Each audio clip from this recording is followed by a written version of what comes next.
Welcome to the Nomad Network, your first stop for complete and comprehensive Chicago Bears football coverage. Dive deep into analyses, updates, and all things Bears. Subscribe to our YouTube channel today and never miss a beat. Thank you in advance for your support. We promise to bring you the best because together we're unstoppable. Go Bears!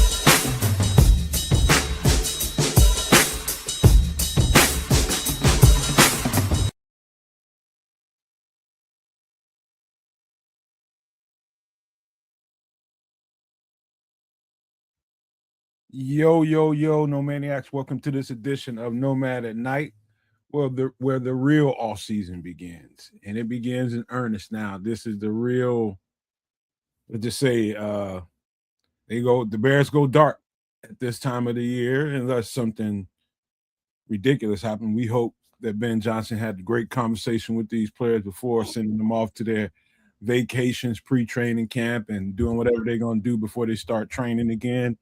And, I fantasize and think about, what I would say to a bunch of 20-something-year-olds, maybe early 30-year-olds before they get a whole bunch of free time to themselves. And keep your hands off your spouse.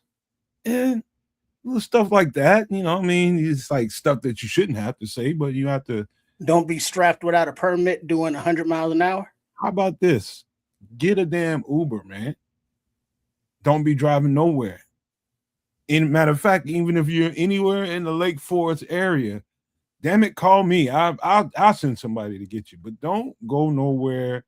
Just you never know if you're gonna have something to drink or whatever you're gonna do. But just Lord have mercy, don't get DUIs and get caught with all this different kind of stuff. Get your stuff together, man. But try telling that to a bunch of 20-something-year-olds. But there's got to be a certain understanding before they leave that facility and go off and have this amount of time. And I've been pretty proud of the Bears for the past 2-3 years since Poles has been here. We've had a pretty good track record, man. So, shout out to them boys. Have a good time. Now we get to work and do a lot of work to have to, fill in the dark spots because really no content to be given other than what you can create. And so this is when content creators in the Bears vicinity, people like me, I never stop working. So I'm going to always come up with the storylines. We're going to always be having something to talk about over here, and it's always going to be interesting. We got that for you tonight. So without further ado, let me go and alley-oop this thing and see if Trip ate too much. He can get up to the rim this week. Oh, no. Tell me I eat. Oh, yeah, some ribs. That's right. Oh, delicious. Mac and cheese, yeah, it was lovely. Yeah, up to the rim. Oh no, my knees ain't going for that shit. I'll stand out like what do you call it? The mid range, and I'll pick and pop all day. That's I'll go in for the rebounds, but I ain't jumping for them shit. So I'm gonna throw some elbows up in there and use my body weight, get position. At that age, you just get rebounds, man. Just get the bounds. That's my game. You know what I'm saying? Oh yeah, you mean run to the other court to play offense? Yeah, I'll meet you down there. I'll meet you down there. Oh, damn, y'all back already? That was fast. Well, I'm here. Shit. They call that cherry picking in the hood. Hey, cherries are delicious. And I can even, like the stems, can you make a knot with your tongue with a cherry stem? Oh, hell. Hell no. You got to have a long-ass tongue to do something like that. Hey, now. Hell no. I've seen that on TV. No, I can't do that. Well, yeah, it's just a talent, a skill, if you will. I don't know. But it's something that you pick up. But yeah, there's cherry picking. Yeah, I'm all about it. But big up Bears fans, football fans. Naj is up in here, Levante, Crimson. And kids, he's Hollywood. He'll be here in a little bit. But yeah, it's like it's mid-June. OTAs are over. There's a little break, and we here talking about football. So Nomad, kids, myself, all of everybody in the chat listening, psychos we all are. And we embrace that shit. So yeah, welcome one and all. Amen to that. Amen to that. But let me start this off the right way. And I want to just send rest and power, man. Peace and blessings to Aldon Smith, former 49er edge rusher. Details, I don't know. Details have emerged yet about what actually happened. I think he's like 36 at this point, something like that, somewhere in his 30s. But he suddenly passed away yesterday or the day before, late the day before, and we found out about it yesterday. But interestingly enough, I listened to somebody had him on a podcast a couple of days ago. It might have been his last public words, man. I just don't know, man. I really believe, man, CTE and right about now, mental illness and football are in a cocktail right now. And we're learning a lot about, post football, and actually during football, people be having stuff going on, but they just fight through it because they want to satisfy the fan base. And it breaks my heart to hear these stories, man. It's like I finally seen, unfortunately, I seen a piece of the video, the guy that we talked about a few months ago, the Philadelphia Eagles defensive tackle. Forget his name off the top of my head, but he passed away in a homeless encampment in LA. And the piece of that video was horrifying, man. It was horrifying. And, all the word was he was dealing with some bad CTE and some bad head trauma, and he just wasn't right. But, man, it was terrible to listen to. I had to turn it off. It was that bad. Who are you talking about? Who passed away? Aldon Smith, former 49er, defensive end, edge. Thank you, Levante. Thank you, bro. Well, go ahead. Aldon Smith. Go ahead, kids, because kids is in a state of shock right now. Aldon Smith, man. You remember Aldon Smith? Yeah, I do. Yeah, I do. Yeah. He was a badass he was part of that dangerous 49ers defense. He passed away. So wait a second. Was he the one that passed away in the homeless encampment? No, that was Kevin. That was Kevin something. I can't think of his last name right now. That's a completely different situation. Okay. But yeah, it's the details I don't know yet. It might be out. Somebody might know some stuff, but I don't. It's sad. Like you're saying it, I'm looking at Twitter, and it's the first thing to pop up on my Twitter right now. I haven't been on Twitter all day. Man, rest in peace to Aldon Smith, man. You think it's a CTE thing? We don't know because it's way too early, but you can't say that it's not. But I know this is not a different subject. It is actually the same subject. But as I've gotten older and more in tune to what I believe in the universe, I don't like to say rest in peace or rest in heaven, because part of me not part of me, but only sees Earth in this human form as a part of a journey. So I'm more of the heavy D mind of peaceful journey, because you've experienced the human form on this planet now. Whatever that light, that spirit, that soul is journeying on someplace else. It's only the human carcass that remains, whether it's cremated or buried.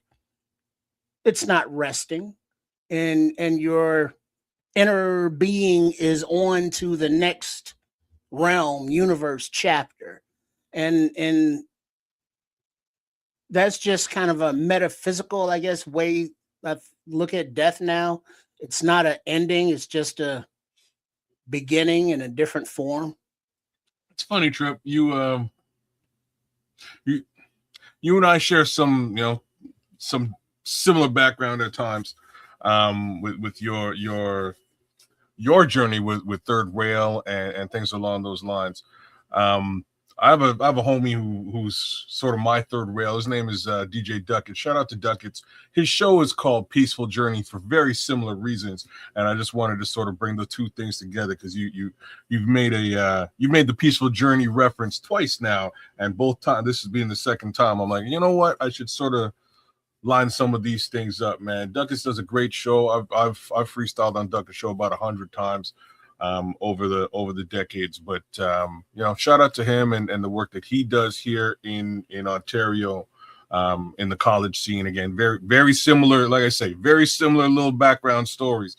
But Duckett does some wild DJing and has done it for many years. There's a longer story to how some of that came about that includes guys like Tom Green and God knows who else. But anyways, back to the matter at hand. Regardless as to what the affliction is or what really hit Aldon Smith, along the lines of what you're saying, we're all forms of energy. Energy never truly can be extinguished. So again, peace on to that next journey, bro. You know what, man? It's a funny thing because I can listen to him talk, and I can tell football wasn't the most important thing to him, and not in the worst way. I don't mean that in a way like, oh, he was just disinterested in it. No, it wasn't that. I think people loved him as a football player more than he had even confidence in himself as a football player. And he talked about this on a podcast. I'm telling you, the last podcast he was on, he had no self-esteem whatsoever. He was unsure of himself the whole entire time he was tearing up the league. He was unsure of himself, but the more and more people start pouring into him and believing in him, the more he believed in what he can do. And so, like, I don't know, when people have to leave the game for whatever reason, he had all kinds of off-field issues, substance issues, and all kinds of stuff that he had going on, which will be reported about and talked about at some point after this is kind of calmed down a little bit. But, when your relationship to the game when you're playing it, like somebody like myself that was just absolute smitten by the game and everything that came with it. I mean, everything. People like me, my departure from football, it was so painful. I know a lot of people that just quit playing football and they just live a life and they didn't have any kind of residuals to it. Like, it hurt my soul. And so listening to him talk about it in a different way, like, he's dealing with all kinds of mental stuff as he's going through all this stuff. And we just thinking he the best thing in the world, lo and behold, behind the scenes, behind that helmet, he's dealing with a lot of stuff in his head. And, his departure when he had to part ways with football, I don't know, football parted ways with him, the NFL, because of so many infractions, or he decided he wasn't going to play no more. But it's an easier split for somebody like Aldon Smith and having to deal with some of his trauma than it was for me personally, just leaving the game altogether and not being able to physically put my hands on it. And so, hey, again, man, like Trip says, peaceful journey, but man, everybody's part from the game is different, man. When you part from it, it's a different thing. I've been thinking about that a lot this week. That's a deep, man.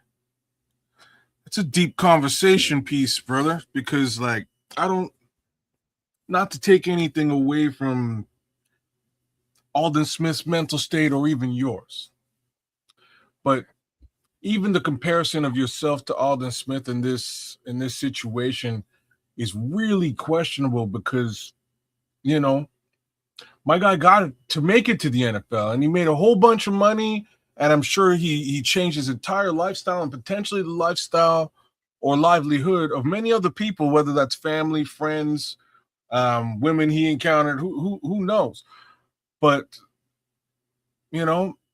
one would think, and this just goes to show that more money, more problems. One would think that, again, elevating to that level in the sport, and going through it for many years and excelling in the sport, you would feel at least a little bit fulfilled in life. And I'm really not even talking about the money aspect, but getting there and doing it, you know. But even that sometimes leaves folks as an empty hole. So all that to say, I don't, you know, trauma affects, like, it's crazy, man. Trauma affects us all almost exactly the same, and it's just different. It's not even different brands of trauma or levels of trauma. It's just different people experiencing different traumas. What I'm trying to say, kids, is I was one of the people who couldn't do nothing without it. Brother, and I'm sure he's probably the same after he left it, right? No, he's more like, I really never wanted nothing to do with it, but here we go. Kid, let me ask you that. Nomad, I mean, kids, have you ever been hit in the head and seen that spark of white light and that shock? That was one hell of a bar fight, but yeah. But right then, that could be enough to give you, you know, some roadmap to CTE. Brother, how many of those does it take? Nomad, as a player, how many times did you get your bell rung like that? It only like takes that, like that twice. Okay. It only takes one. I seen another brother and like wait, hold on, kid. Like what you're describing, Trips, only once, but 2 concussions. And so the second concussion, it wasn't like a shock like that? No, it was just more of a jolt. But a bad headache. Could you feel your brain sloshing around in there? No, you feel none of that shit. You all you feel is a permeating headache. Feel like somebody got a sledgehammer to your head, like a jackhammer. It's just pounding. Like the other one felt like the best. I don't know what the best drug in the world felt like, but I was floating, and it was nothing like that. And so there's 2 types of concussions you can get. The severe ones knock you out and you don't regain consciousness for at least a short period of time. The less severe ones are the one that hurt the most, from what I understand from them. Man, I know this guy was an MC, but he was also like in the streets. He was a gangster. Like imagine that. In any event, this cat got pistol whipped, man. And like I battled this guy many moons ago and beat him, but we used to freestyle together all the time, and we bumped into each other about 2 weeks after he got pistol whipped in a bar. And when I bumped into him, I was like, "Hey man, like I heard about what happened. It was like a thing. Like, how did that go down?" And he's kind of telling me the story about what went down 2 weeks ago.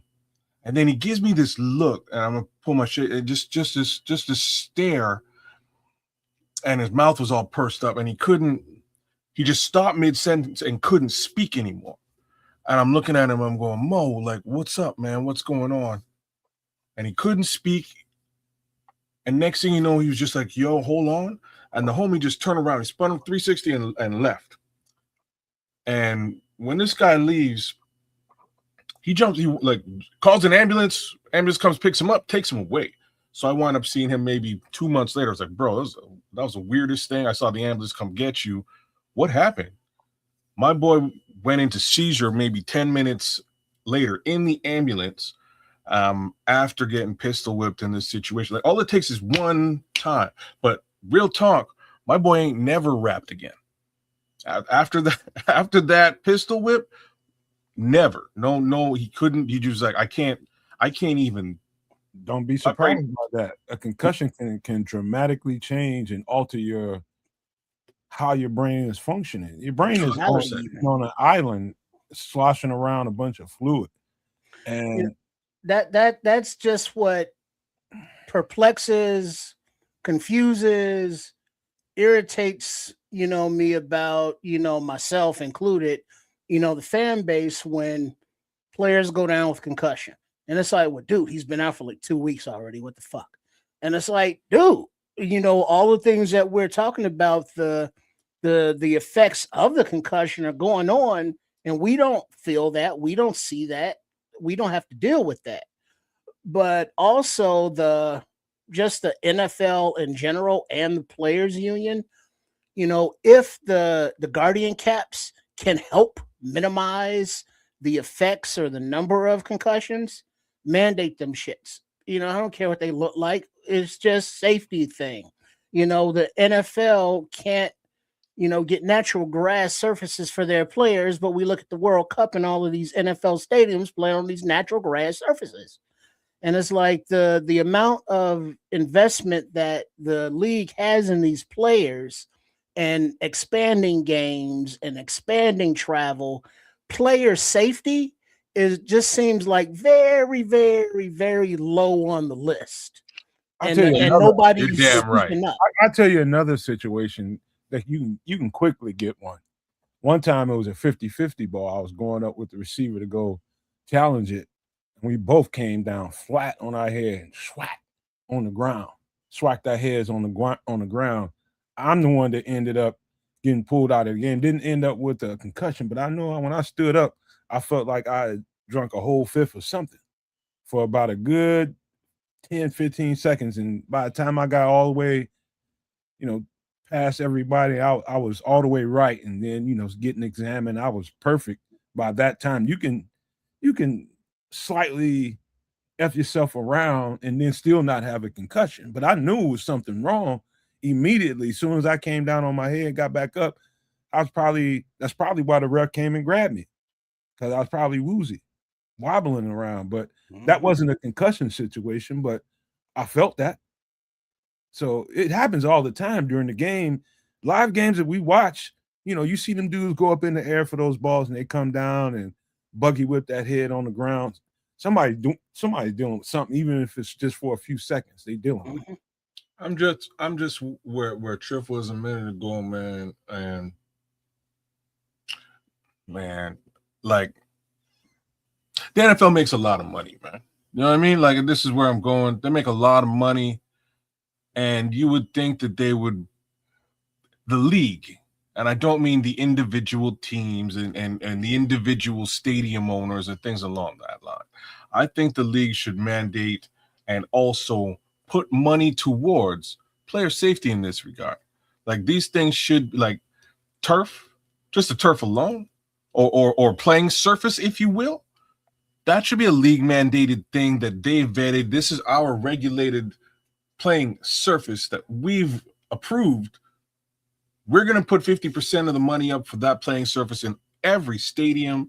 The rest, the other 50%, is paid for by the stadium owners itself. Something, or you invest yourself. I'm gonna move myself up here, man. You invest yourself in. I got the other chat up. You ain't have to do that. I got the other chat up. I just forgot I did. It's all good. Just leave it the way that it is. But you know what I mean? If the league gives a damn about the player's safety, and this is not CTE, this is stuff like ankles and soft tissue and things along those lines. ACLs and stuff. ACLs, MCLs, these are things that really they could potentially actually solve and help. They should be doing that. The helmet issue, yeah. So the Guardian cap exists as much as it makes you look like, dark helmet for Spaceballs. I would you still have to do something along those lines to protect the players, especially given what we're talking about here. I don't give a damn what anybody says. Antonio Brown ain't been right since Vontaze Burfict. You know what I'm saying? I'm just saying. Let me tell you something that I imagine with the advent of technology, AI, and just data systems.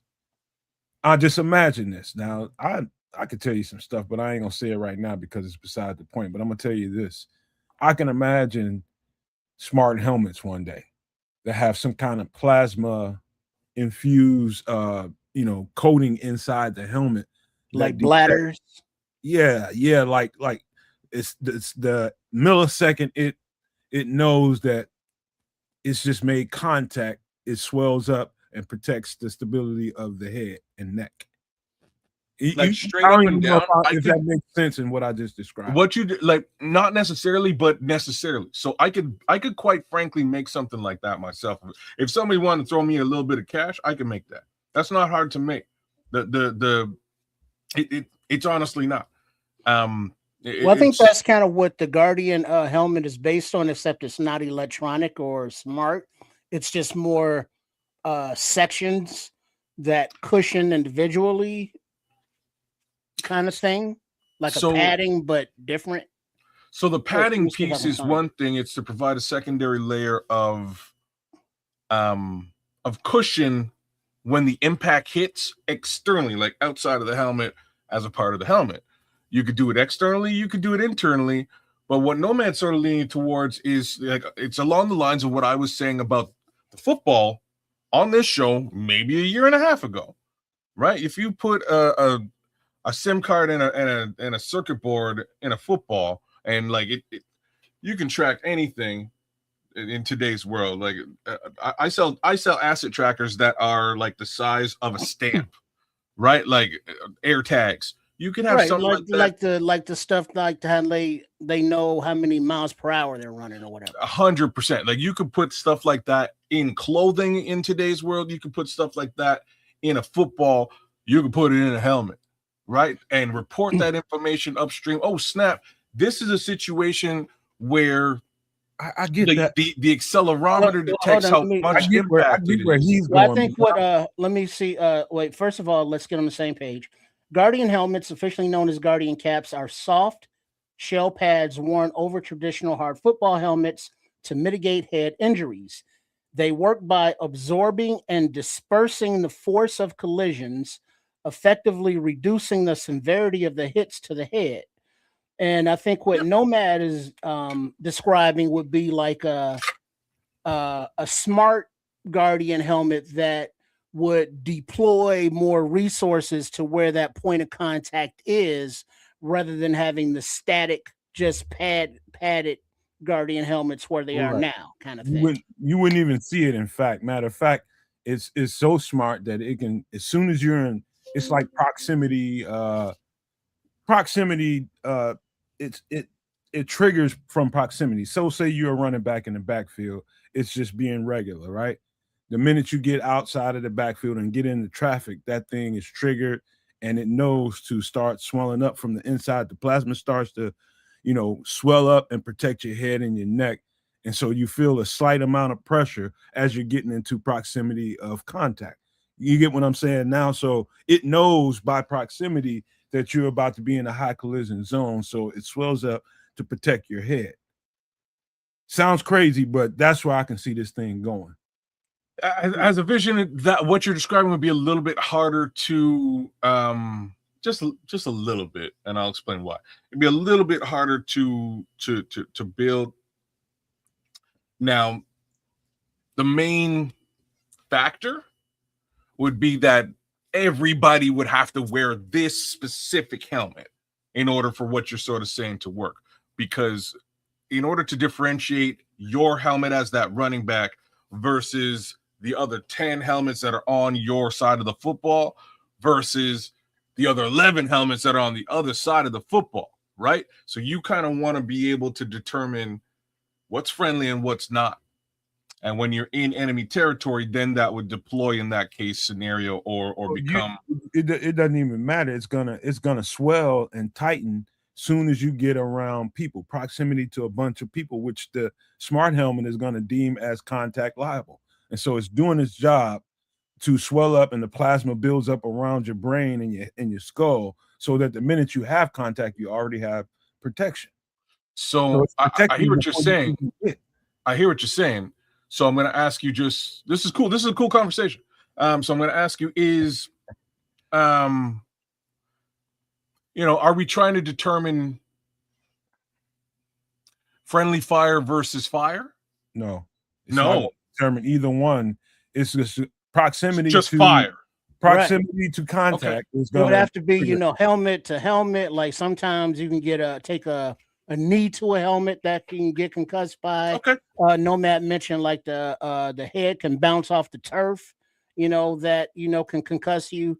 So there's multiple things that you can be concussed by other than just helmets. Okay.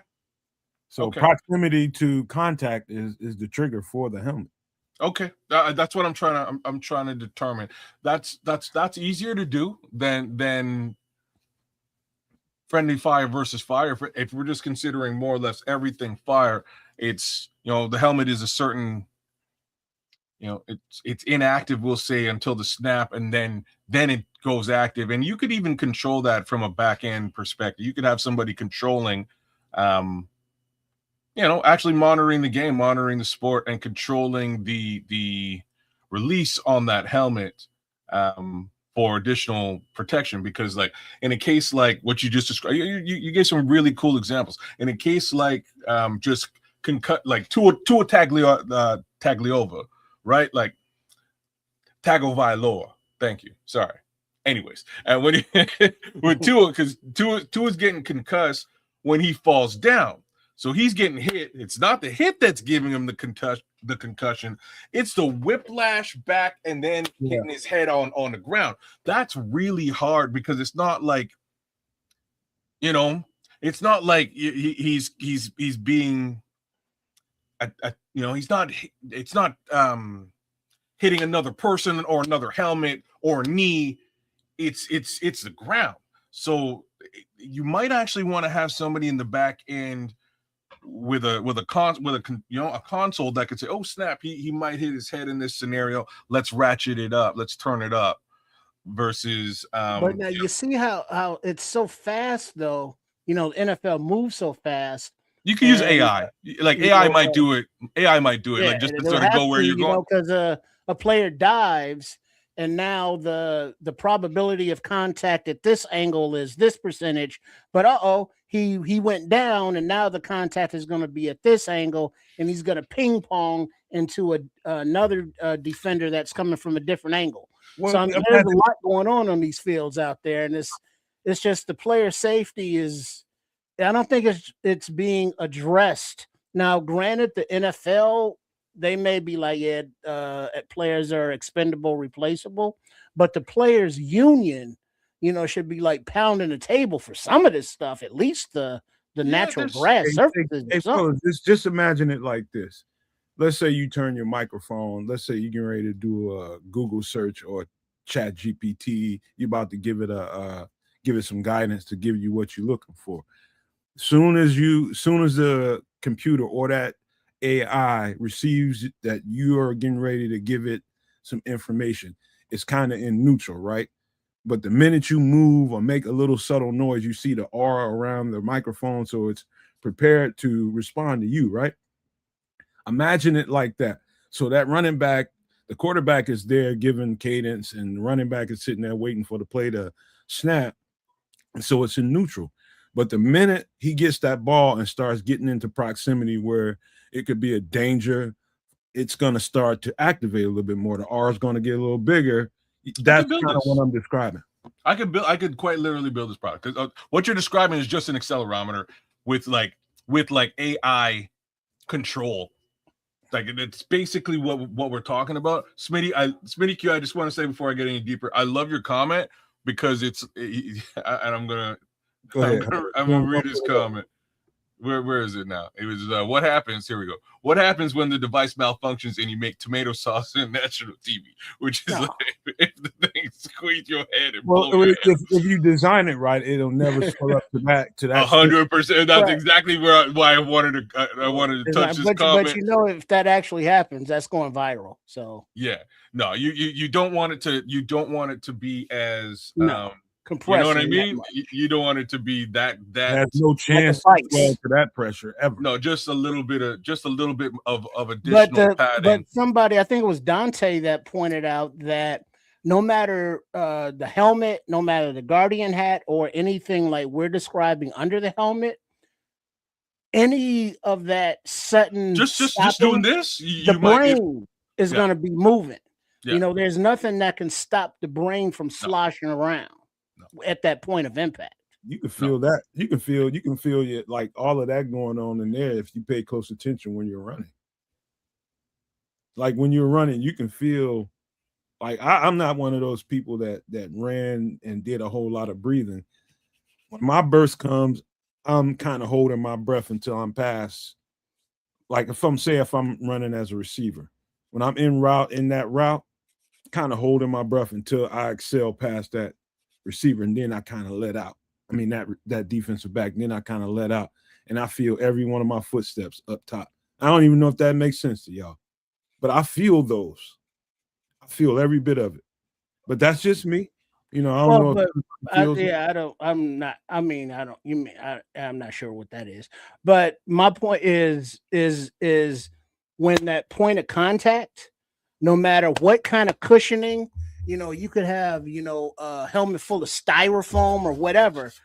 The internal brain is still got room between the skull and it. And that point of contact, the brain is going to react. And it's the brain, you know, banging into the skull that gives a concussion. It's not like your brain is banging into the helmet or banging into the other guy's helmet.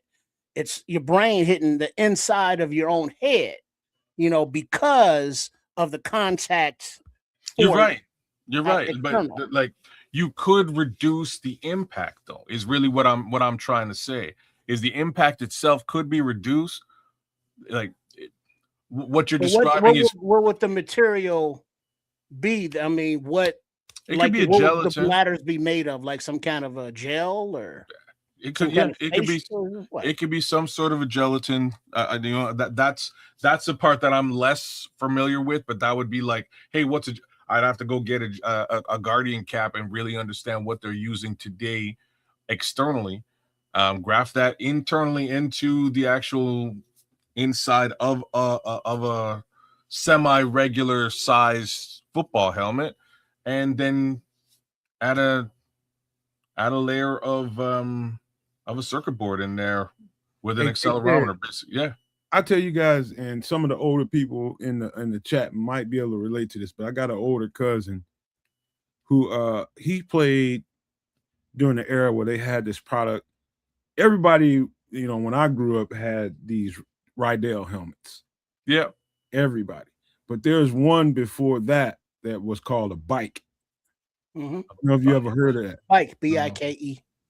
Yeah, so he's got both of them. He kept this, and me and him about the same size, same head size, and everything. And I go over to his crib. I didn't know he had them. I'm like, what the?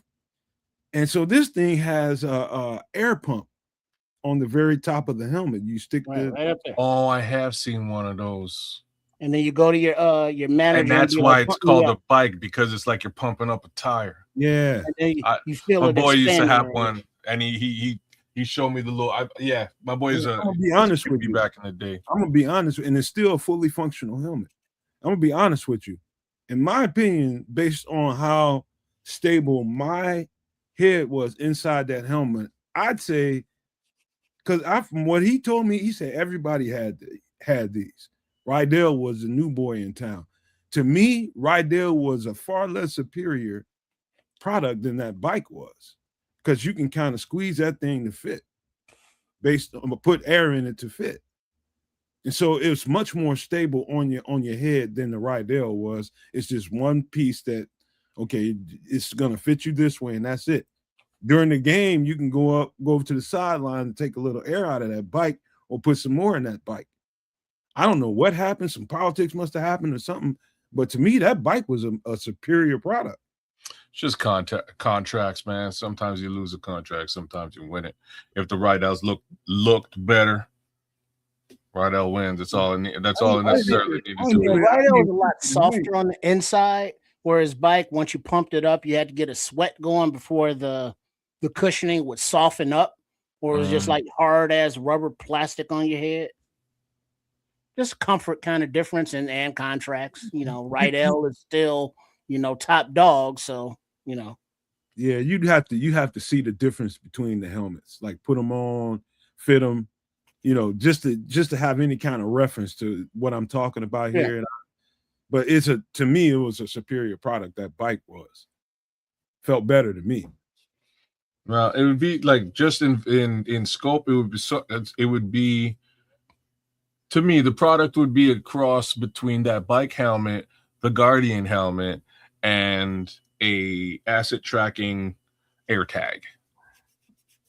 That would be the product. Man. All right, so we don't want to hear no bullshit from now on. That this it's been copyrighted, so yeah, don't be starting no shit. This is all I need is a show where I say it and date and timestamp that shit, and I'll come back and sue your ass later on, y'all. So just don't make me sue your ass for giving you the idea, motherfucker. So man, listen to this guy. I just put together the better. Look, we can be. You see this motherfucker? We can be. Listen to him. We can be in partnership, bro. We can be in partnership. It's fine. We can both make $1 off this. You don't have to 60, be a 40. You get the 40. This 60-40.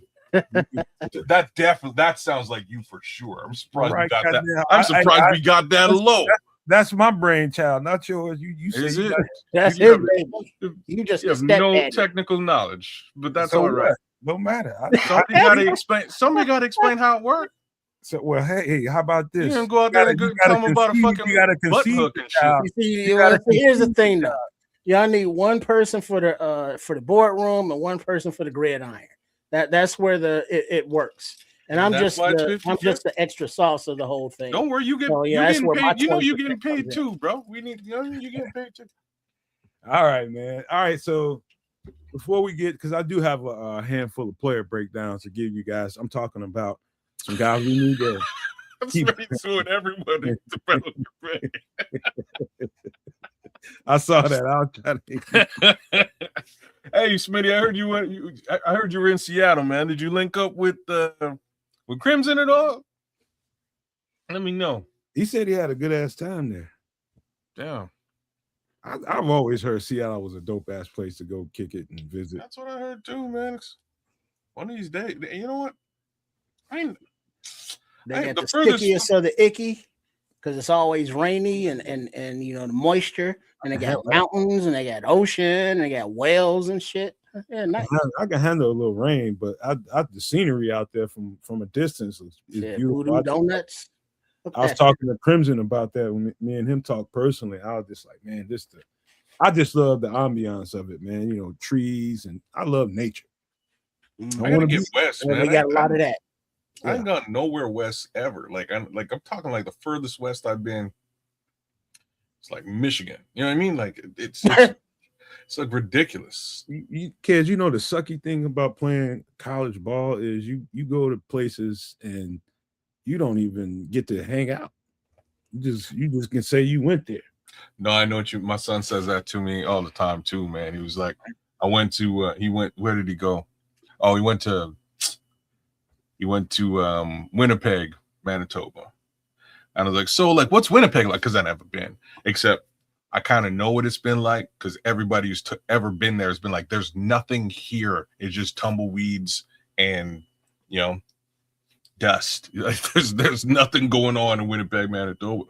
So I'm laughing. I'm like, what did you do? Did you get to check anything out? He's like, Dad, we got on a bus. We drove for 4 hours. I got off the bus. I put somebody's face in the dirt.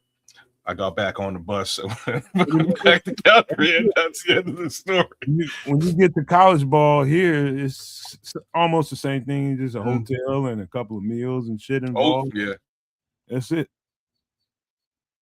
That's all. I mean, but again, man, yeah. We're gonna break down some players tonight. I just want to keep some names on the radar, man, because I do believe, like we've been saying for a couple of months here at this point, won't be any major moves until camp starts. Sometime either before camp, during camp, or after camp. Moves will be made at some point if they feel like they don't have enough, which brings me to the point of the topic we came here to talk about primarily, and that is, are the Bears strong enough to handle some now really strong teams in the NFL? Do you feel like, I mean, just on a general, man, this conversation is going to take all kinds of twists and turns here, kids and trips. But let's just, on a general, just answer that question, that general question as a yes or no. I'm going to leave this one to Trips first. Trips, what are your thoughts, Trips? All right. Did the Bears do enough to beat some of the now very strong teams? That's kind of the question, yeah. Well, that was a thumbnail question. Yeah. King Booker says, yeah. I think so. Now, I mean, because you got to look at the teams and like look at the Rams, because that's the team that ended the Bears season. Why'd you go there? Because that's the upper echelon right now. So you got to look at Seattle. You got to look at the Rams. You got to look at all the playoff teams, and then whatever teams this season are gonna step up. Who knows who that is right now? But just looking at the Rams specifically, what changes? Conversation pieces, man. Yes or no, man? I mean, we don't get back to you. All right. Yeah, I would say yeah, but other teams did more. But yeah, all right, we'll keep it short and sweet. He said yeah. I say no. You go. I say I'm on the fence right now. I don't have a yes or no. I want to see what happens when they put the pads on. I want to see the reports coming back. What people say, what people report. You know, sometimes a reporter that really doesn't play football, like I have to pay close attention to the guys that played football that are doing some reporting. Say like a Herb Howard, and like when Sean goes out there, different guys like that. Not to say that the guys that haven't played football can't accurately report what they see. I'm not saying that. But I give more credence to the guys that have played because they see it in a different light. And so as this camp gets going and we start to figure out, like, when they talking about when nobody has pads on, who's getting the first team reps, I don't give a shit. I don't care whatsoever who's getting what rep. All I care about is what they do consistently once the pads come on. That's all I care about. And when that starts to happen and the report starts to come back, there's going to be a couple of reporters that I, kind of keep close to me as far as my reference point. And I'll know after that whether or not we did enough. So for me, I'd say, if I give you a direct question, I'm going to say yes for now. I'm going to say yes. I'm glad you did, because I got a lot. Like Kerm said, I got you, man.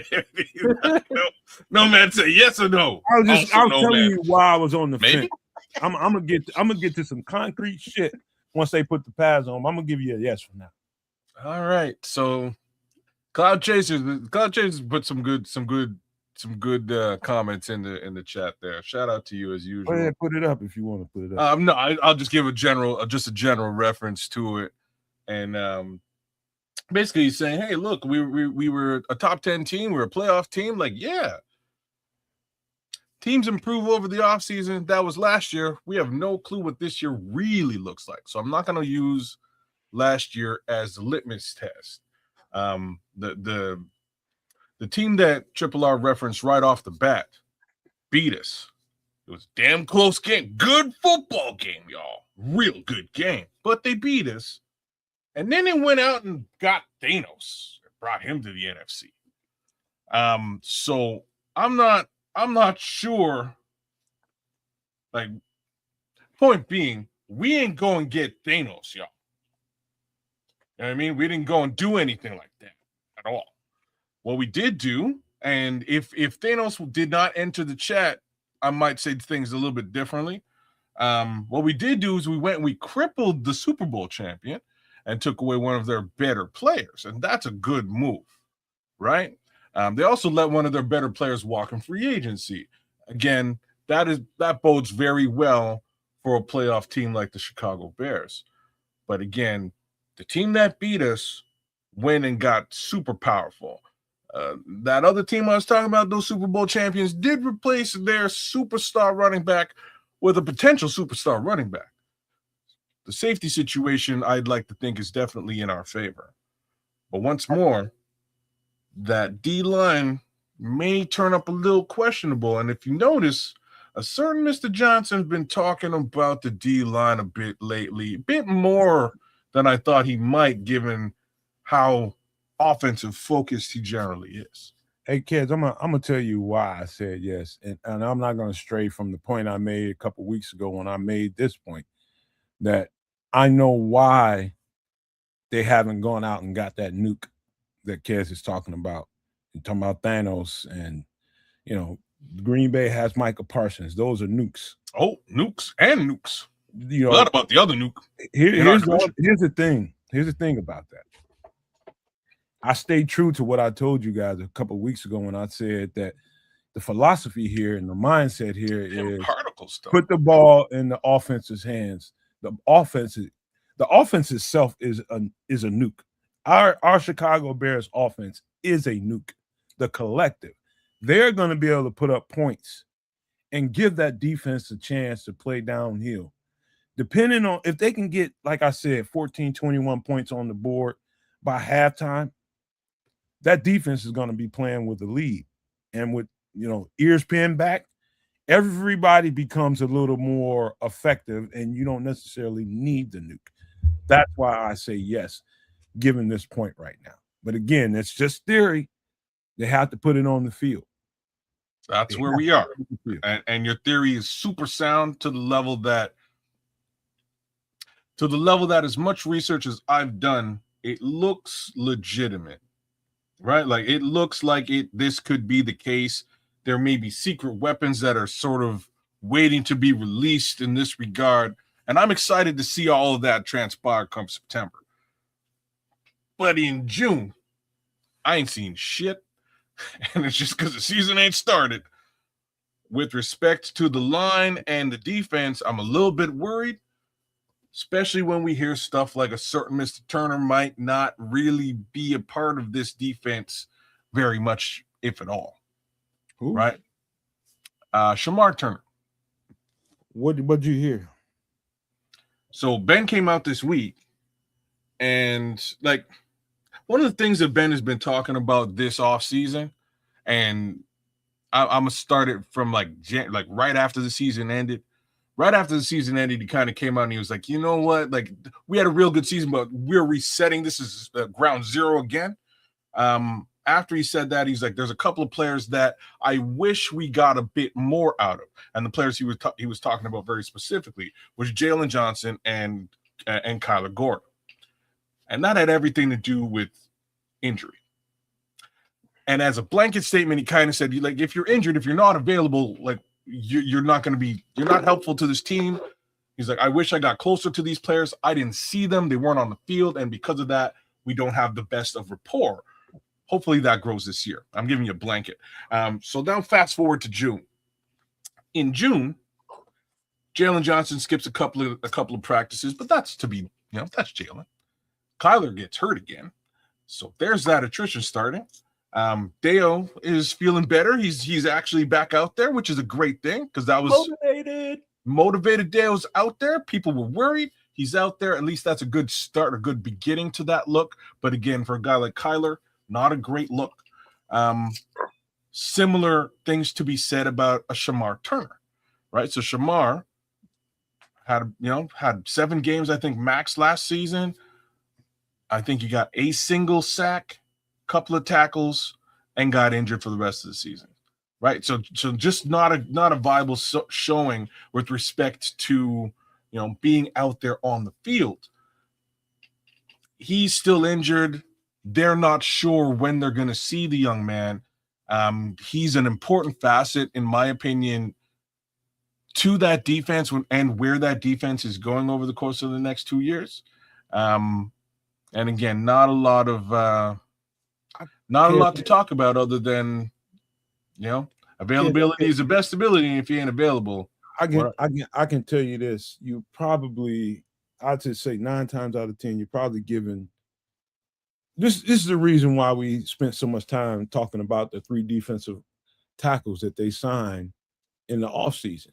Is because we had a couple of guys coming back from major injury, and they had to go and make those signings.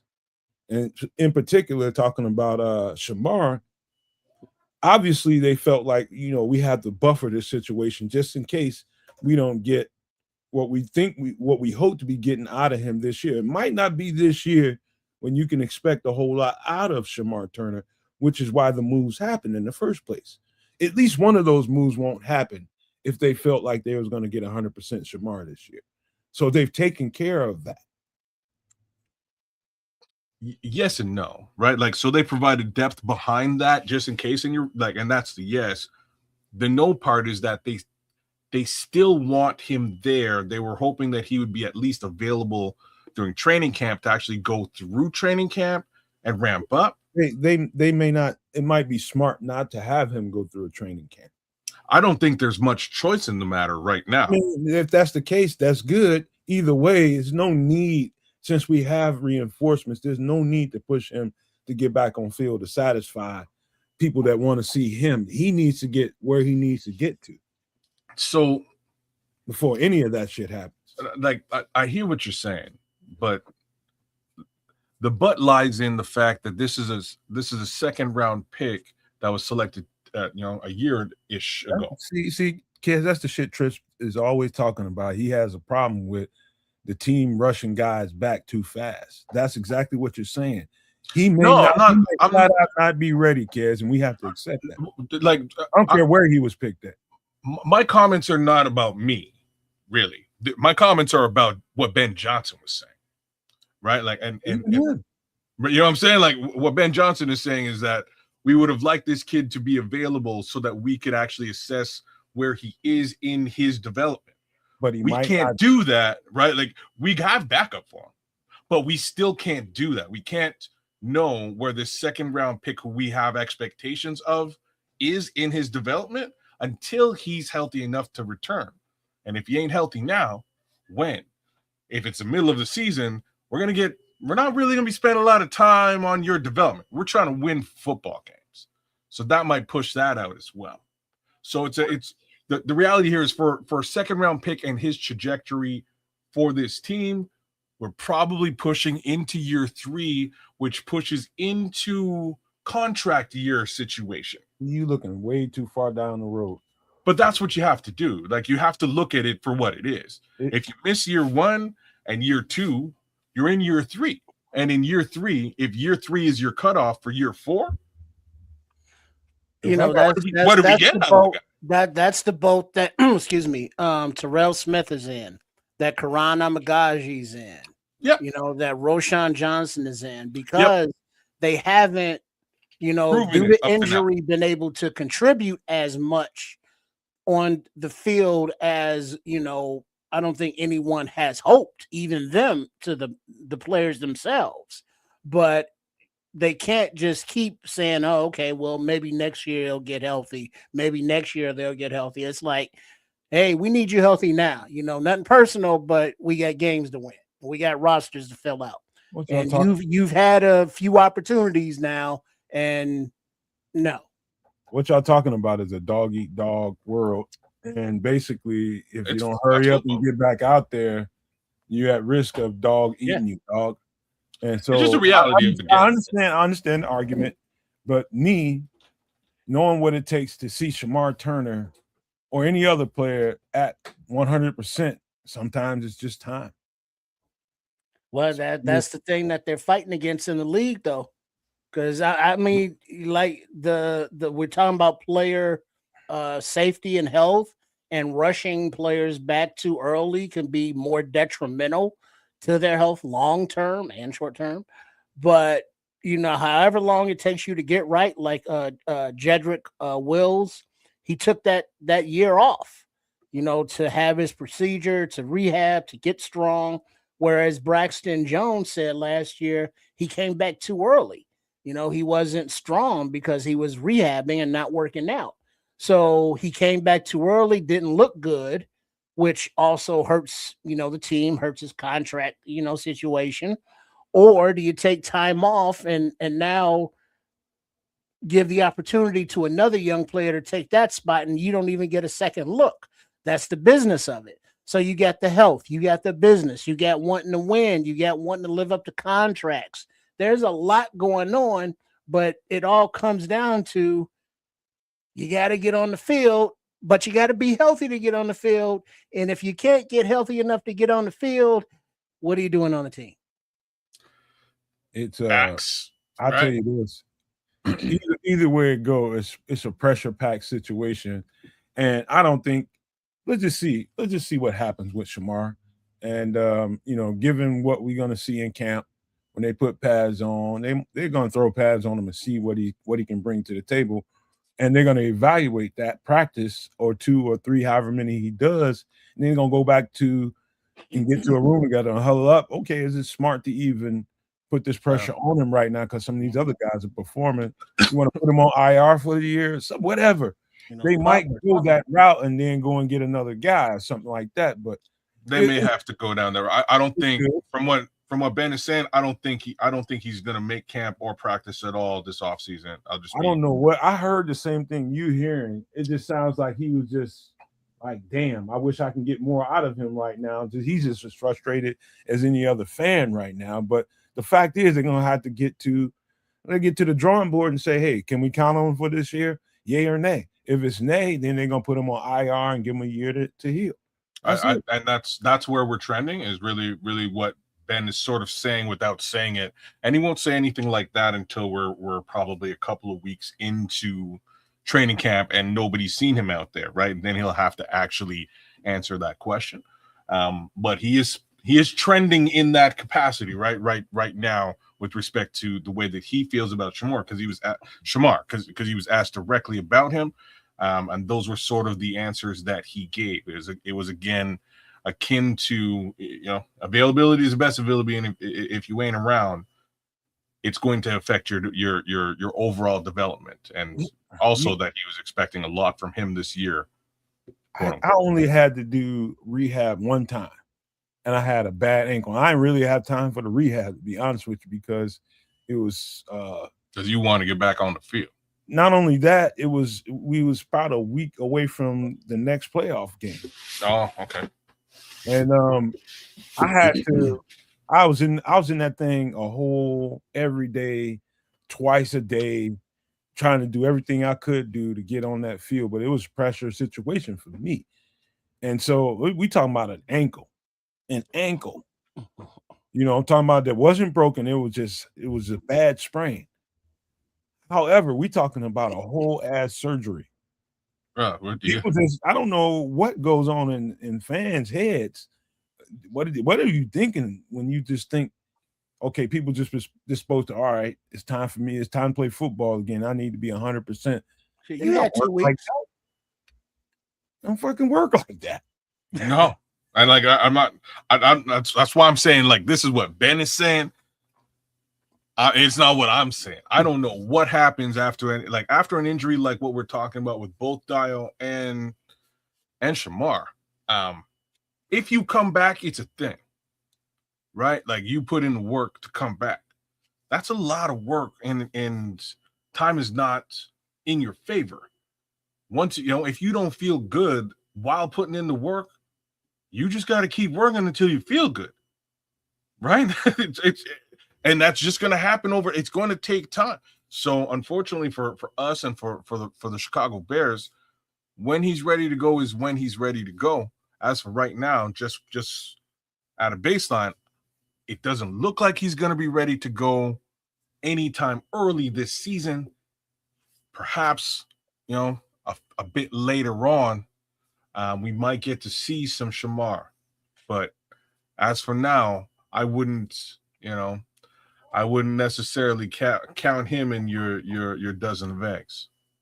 I'll tell you another thing, and I'm just thinking about a couple of games. I'm talking about two teams in particular in my head right now as we're live, thinking about the Packers in the playoffs, thinking about the Rams in the playoffs.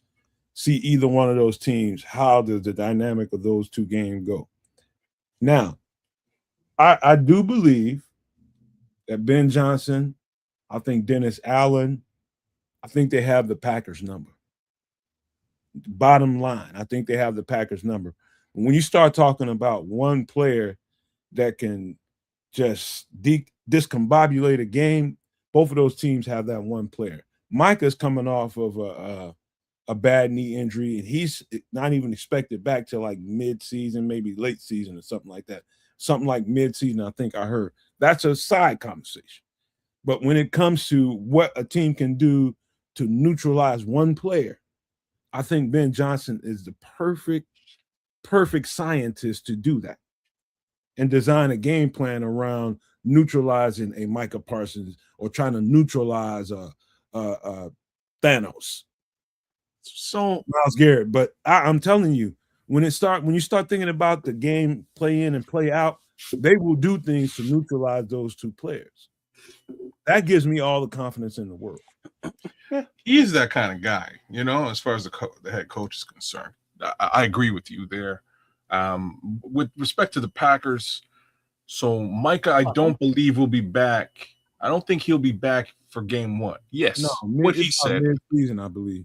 Yeah, so I think we're safe, for lack of a better thing to call it, for game 1. And I think you're right. Strangely, my 2 cents on these 2 Packers games this season, I think we beat up on the Packers game 1, and it's going to be very debilitating for them. I think game 2, and I hate to say these things, but I'm going to say it out loud. Watch Micah Parsons be injured again by game 2. I'm just saying. I want him healthy because they're just going to make excuses if he ain't. They're going to make excuses if he is too, and they lose. You know what I'm saying? There's just going to be excuses either way. But Kansas saying that Micah's getting that reputation of just being SOFT. I think he's going to. Well, I think he's going to have a bunch of good games. I think he's going to put up some real good numbers. But by the time the Bears game part 2 against the Packers shows up, I think he's just going to unfortunately be a little bit injured again. 50% Micah Parsons is better than most cats in the league. Well, you're right, but his issue is like recurring back stuff, and that's not cool. That'll take you out. Like bare minimum, it can take you out for a bare minimum of 3 weeks recurring. That's bare minimum. It might be 6 months. It's not cool. Want me to tell you why I want to handle him at full strength? Because here's the psychology of the game. When your team gives your best, you got your A team against their A team, and y'all battle. And man to man, you beat them. I don't know. See, I box too, and so I know I've seen what that happens to the psychology of a man just getting beat by another man. You know what I mean? If you have to see that man again, he ain't the same man. And so what I'm saying is the Packers, you neuter them when they're at full strength and you just declaw them. You just flat out take it from them. Look, they won't be the same team from that point on. I'm guaranteeing you that. I like where your brain is here, but fuck them. Sorry. I just gotta be as real about this one as humanly possible, right? Because we've gone up against the Packers for decades, with advantage, without advantage. With Aaron Rodgers out, with Jordan Love out. I don't care. I don't care how Brett Favre hurt, Brett Favre healthy. I don't care. We gonna beat them. And whatever advantage we happen to have, we're going to exploit it. Whatever miss or disadvantage we have, we are still going to utilize the best of our ability to beat them. I again will knock on wood and say that our 2 wins against the Packers are solidified this year. I believe fully that we're gonna eat their lunches. Let me give you another scenario, and this is a little bit tougher and more close for comfort. It was Detroit this year.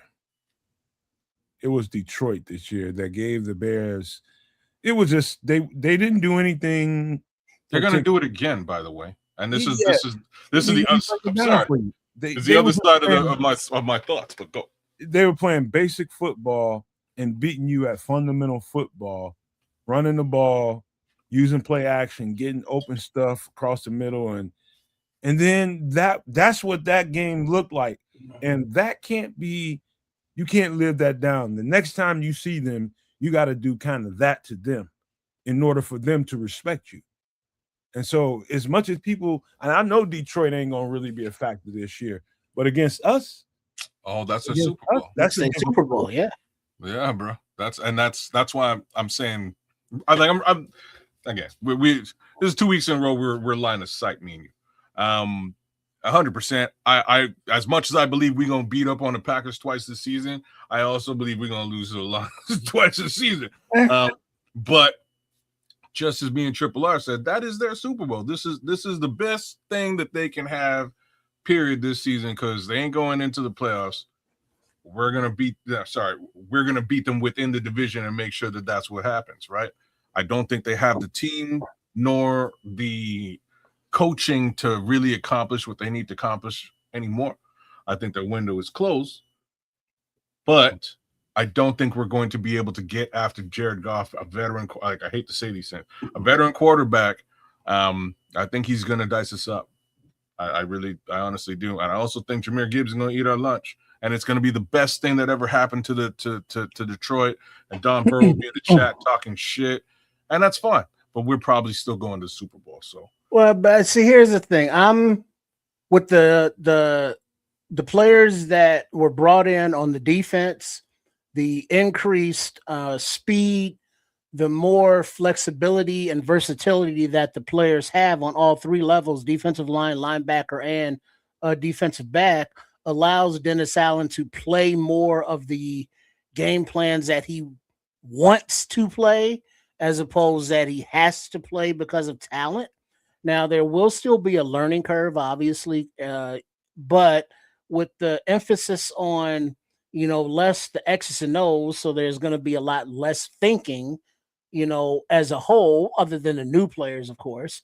But the carryover of the defense, I believe, will help. But the biggest help of the defense will be the offense deciding to play first half of games. From the opening whistle, hey, the game's on. Let's start putting up points. Let's not wait, until we need a Iceman kind of thing. I think the upgrades on the offense make those differences. Specifically how, they were able to audible at center. And so if it's Bradbury, that the veteran that they traded for, or if he's beat out by Logan Jones, either way, cool. Left tackle, still a work in progress. But Xavier Thomas, that speed is a cheat code for Ben Johnson, whether it's at running back or wide receiver, where they put him in the return game. Roush is an upgrade over Smythe and Carlson in the tight end room. So the cohesion of the brain of Ben Johnson and the brain of Caleb Williams, his quarterback, are becoming more melded together so that they can be on the same page thinking. Caleb understands Ben, Ben understands Caleb. They're communicating better. And just from the camp recently, to a man, the offense and defense were like, hey, Caleb Williams is taking charge out there. He's very vocal pre-snap. He's telling players where to line up. If they mess up, he's in their ass. So that is going to increase the winning percentage, if you will, of the Bears. Just the offense being that much better. And if you put a Ben Johnson offense, in a shootout versus any team, I think Dennis Allen's defense can make a play here or there that, Bears be able to pull those games out. What's interesting to me, Trips? I'm looking at Ben Johnson. I still look at some of that tape when he was at Detroit. Even though he's been here going on his second year, I still look at some of that just because I like to know the anatomy of what he liked and why. Why the Lions put up a pretty good record over the past few years, and there's a reason for it. They've had a, let's just say B- to C level defense for a few years now, but it made them look so much better. You know why?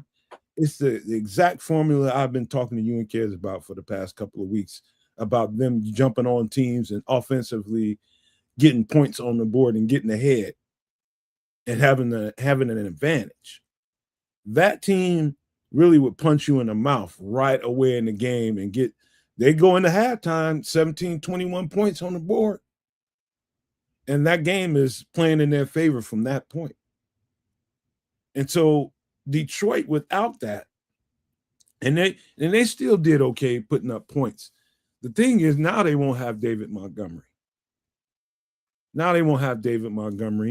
They've gotten a little bit better on the defensive front. So the defensive defensive front is going to be a little bit more. It's going to be a better rotation, but they are missing one of their key pieces, and that guy kind of gave the defense a personality. He's not going to be 100% because he's coming off a major knee injury, and that is the nickel corner numbers or safety, whichever one he plays. He plays a little bit of both, but Branch, not having him 100% is going to hurt them. I promise you. Well, he gives that defense the personality that it has. So, you know, trade you a Branch for Kyler Gordon, and we're about the same. But I'm actually gonna fall back a little bit here, because there's just as big a possibility that we do win the 2 games against the Lions on coverage sack alone. All right, I had to take a pause there for y'all to sort of think about that. There's the guy. I knew he was coming. I literally speak of the devil and he shall appear. But what's uncovered sack alone, man. Like, Jared Goff been known to just unfortunately sometimes have 6 duck games, man, where there's 6 interceptions and they're all going the other way, and it is what it is. And that's what I'm hoping. Like, this Chicago Bears defense needs to be coverage savvy. If they are, hey babes, if they're super coverage savvy with the secondary that we have in place now, it could be a situation where there's just no place for him to throw the football. And eventually he gets sacked, or eventually he coughs up a duck. And that's the type of defense that I'm hoping to see from this Bears team. It's just a question of whether that is what it is. I can tell you why you're apprehensive about Detroit, and I can tell you why.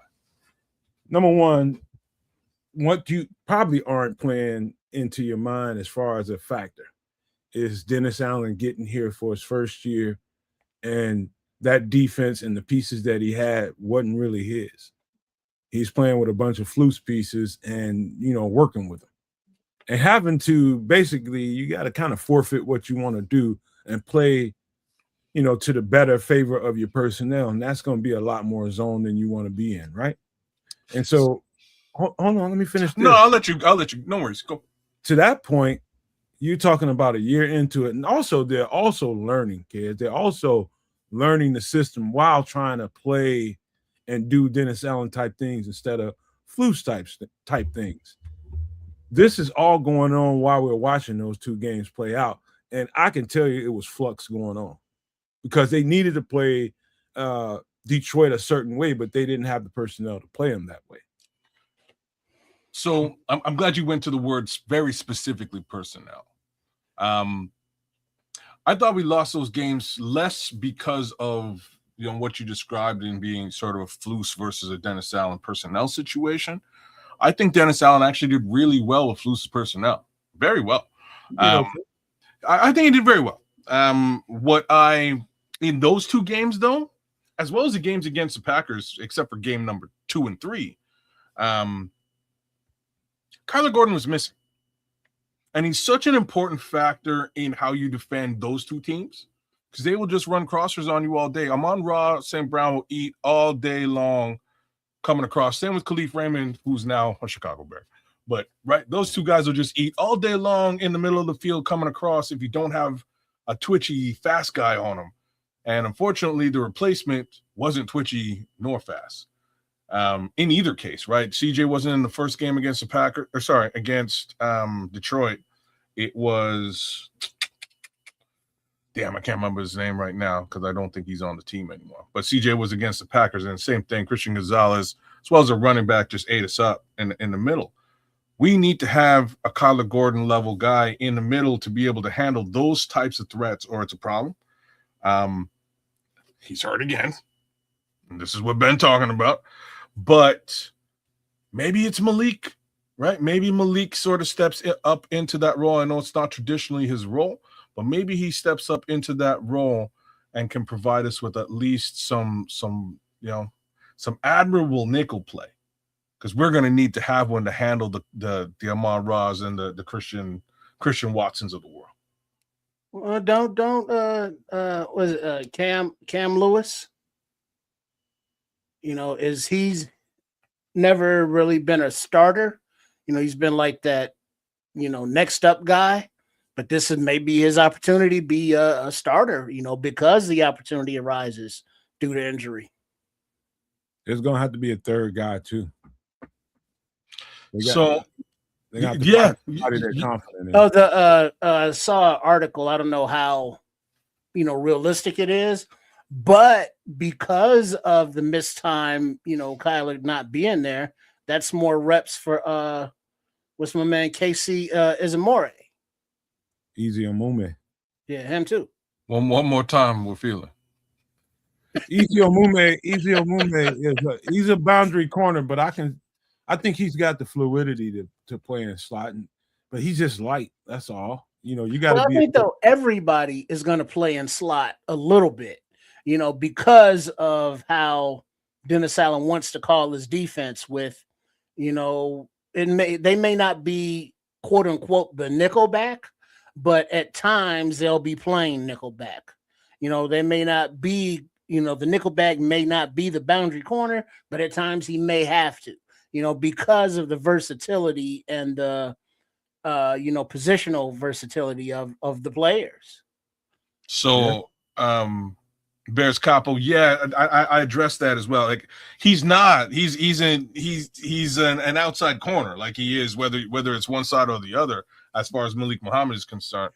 But they have been giving him some snaps, and it's funny, they were giving him snaps in rookie camp at the nickel just to see what's up. And now Kyler's hurt. So somebody's got to pick up the ball and be in there to get those reps. I don't know who it's going to be. I'm just hoping it's somebody, I'm hoping it's somebody that's twitchy enough to handle the assignment, because that's really the thing. It's not really a question of anything more than that. Like you got to have twitch. You have to be able to cover some very serious speed in short order. And Kyler Gordon is so damn good at it that it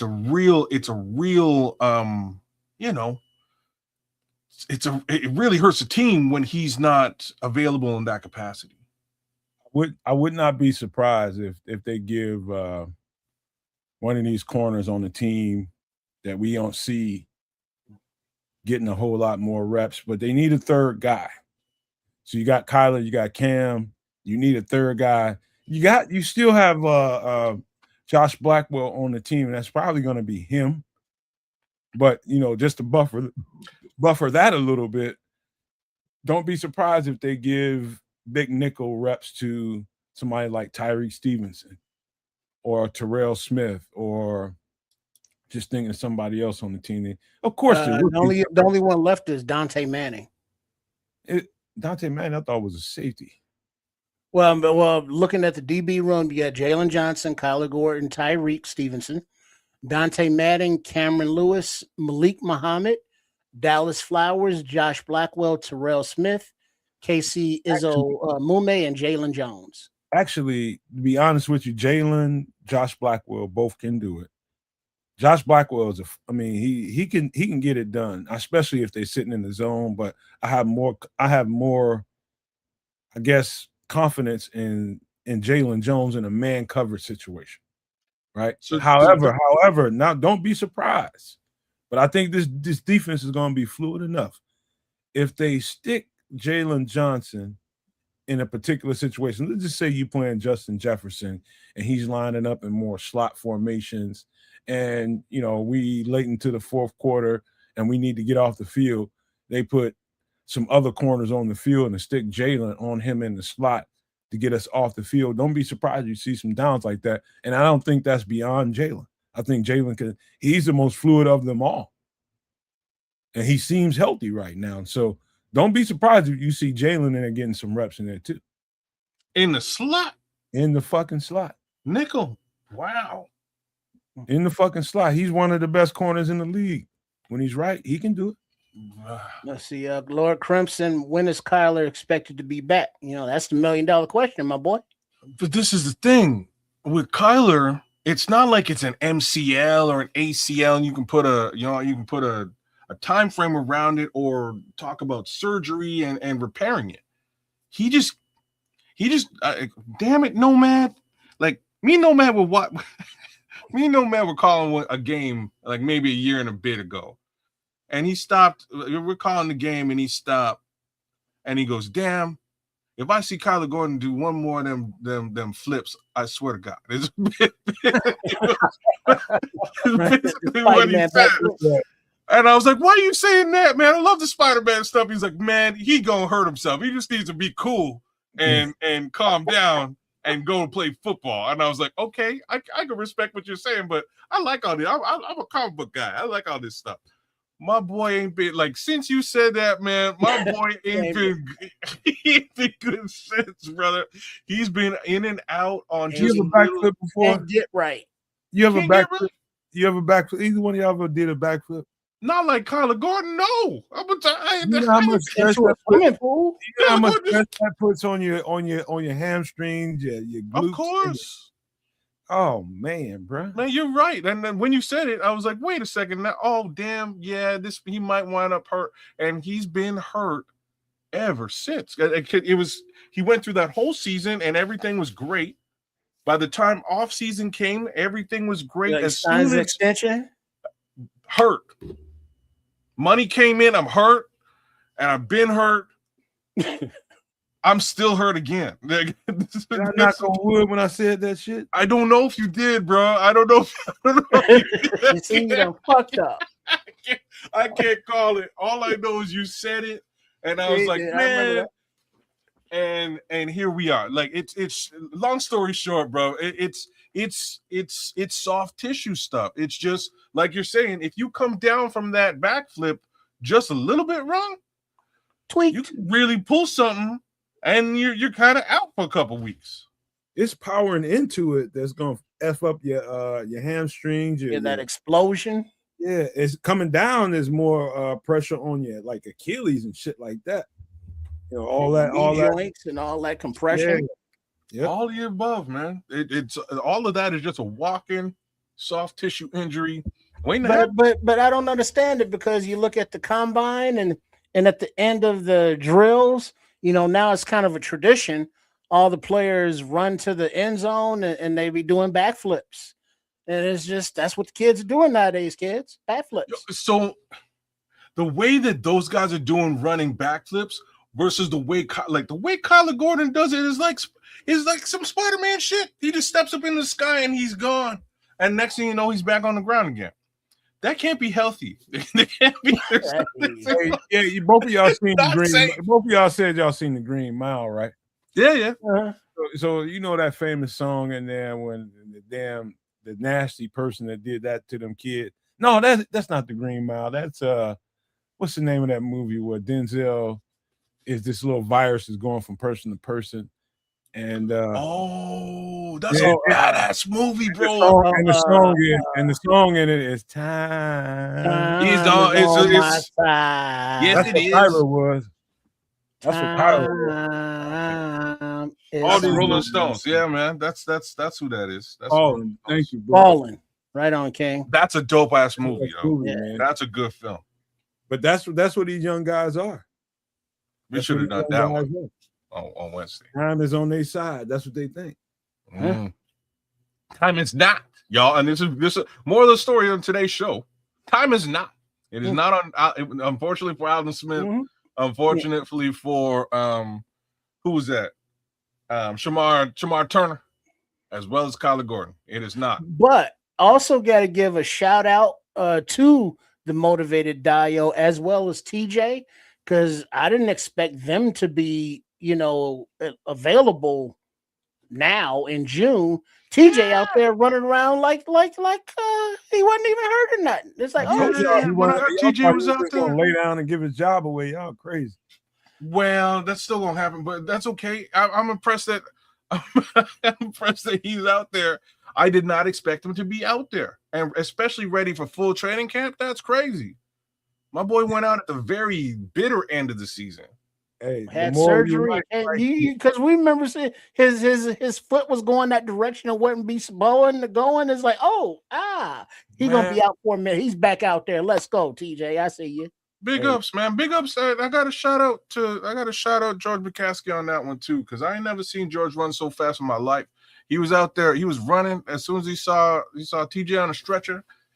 There go George McCaskey chasing that stretcher down. Like, we got you. I got your insurance covered. Don't worry about it. And he's just chasing that thing down. TJ looked good, man. TJ looked good. Jalen looked good. Yeah. Yeah, Jalen's healthy. Actually, Dio looked kind of good moving around too, even though he braced up a little bit. He looked kind of good. Well, that's what we have to hope for, y'all.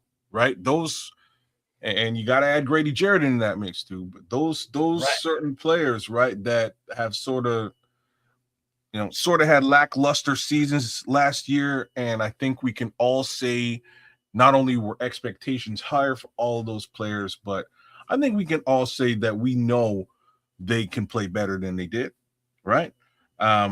Especially just simply due to injury.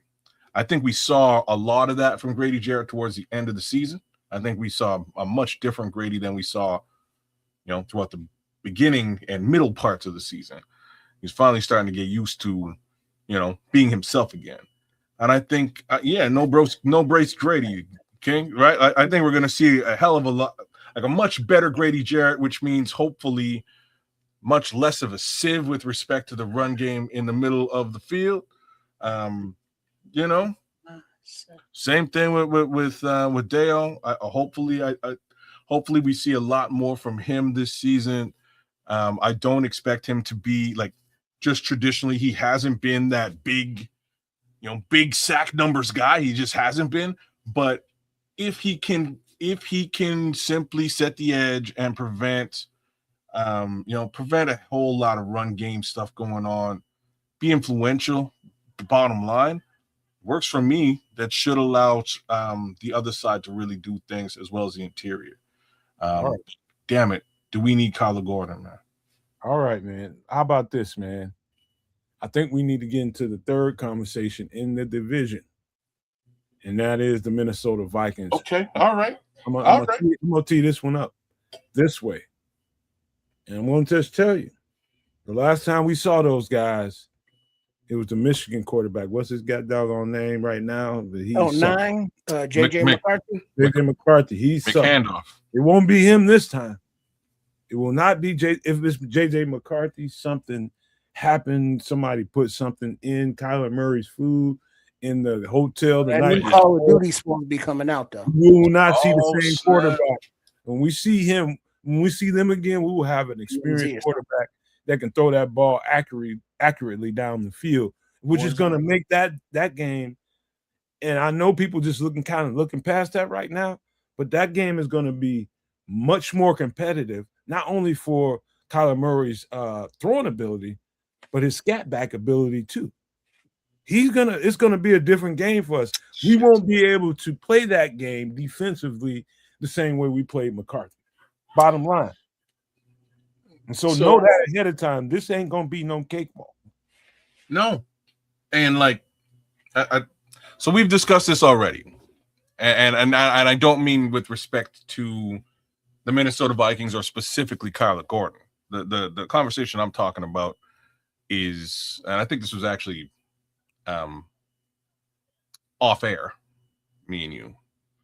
I think we definitely were talking about just mobile quarterbacks and how unfortunately that might be the Achilles heels of this football team in the way that it works from a defensive perspective. Enter Kyler Murray into the chat. He's pretty mobile, man. Kid's fast. He can really do some things on the run, on the move that might stun you. And without that level of pass rush, it might be a problem. Without that level of edge set, it might be a problem. I'm less worried about the right-hand side as per normal with Montez Sweat, but the other side we really need, if we're not going to get the sacks, we need Dale Dango to really hold it down from an edge setting perspective. Same token with Austin Booker, but again, Booker's been traditionally known much more so as a pass rusher than as an edge setter. But hold on, kids. Question. Yeah. At the end of the season, once Booker was back and healthy, he was more of an edge setter.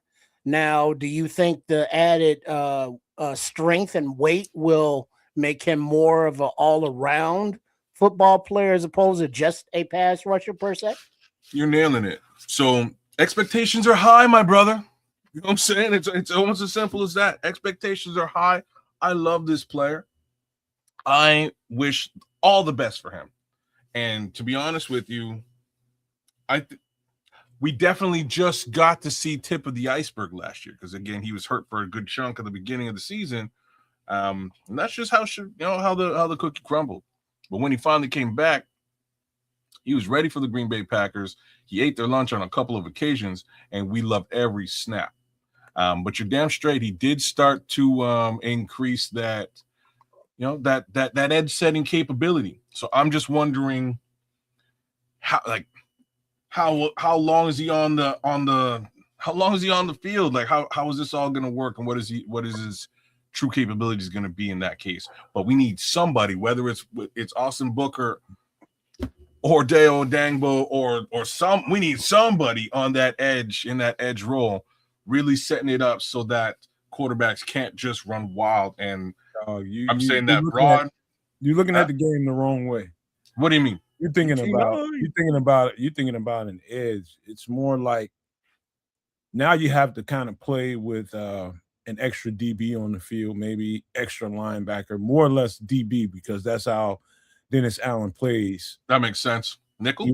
Then now you got a designated guy. Sorry, you have to have a spy on Kyler Murray, and then have to play with it, because if you don't, he's going to rip you for 15, 20, 30 yards at a time when he decides to get out of the backfield. So you have to play him with a spy. And so we've increased. Not going to be an edge rusher that's going to be a difference maker here. But go ahead. Anybody? Who is now with the team speed increase of who's going to be the spy? Devin Bush. He can keep up with a Kyler Murray. Thieneman, if safety for some reason. All of the upgrades to the defense are speed first increases as well. So that will be different than what we've been used to as far as quarterback containment of the mobile variety. I'm going to play big nickel against him.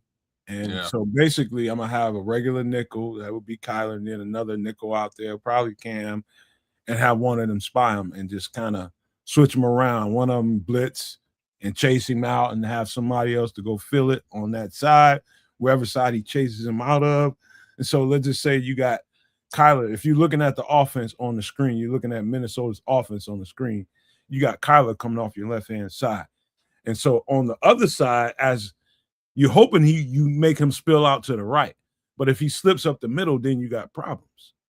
So you want to spill him out to the right, and you got some coverage over there to help do something with that. That's the reason you want to have extra DBs on the field against a guy like him.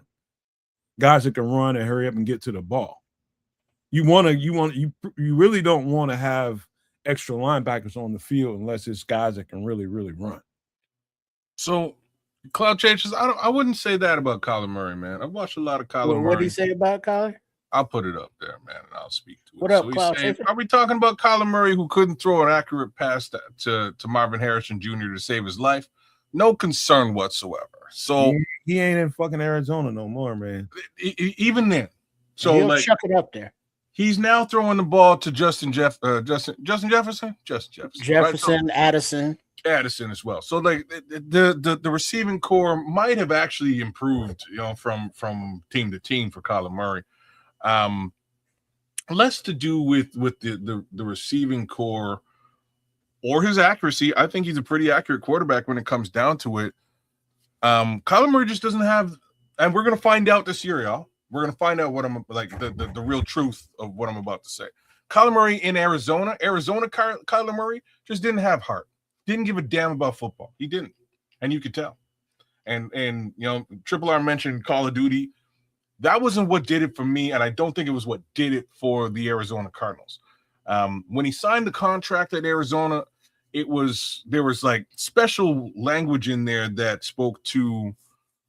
There's a great question, Levante, and we'll get to that too. So there's special language in the contract that sort of said, hey, like you need to watch film You know what I mean? You need to actually watch film. You need to come to practices, and we'll pay you the money we're going to pay you. And they did pay him the money. That's now in limbo.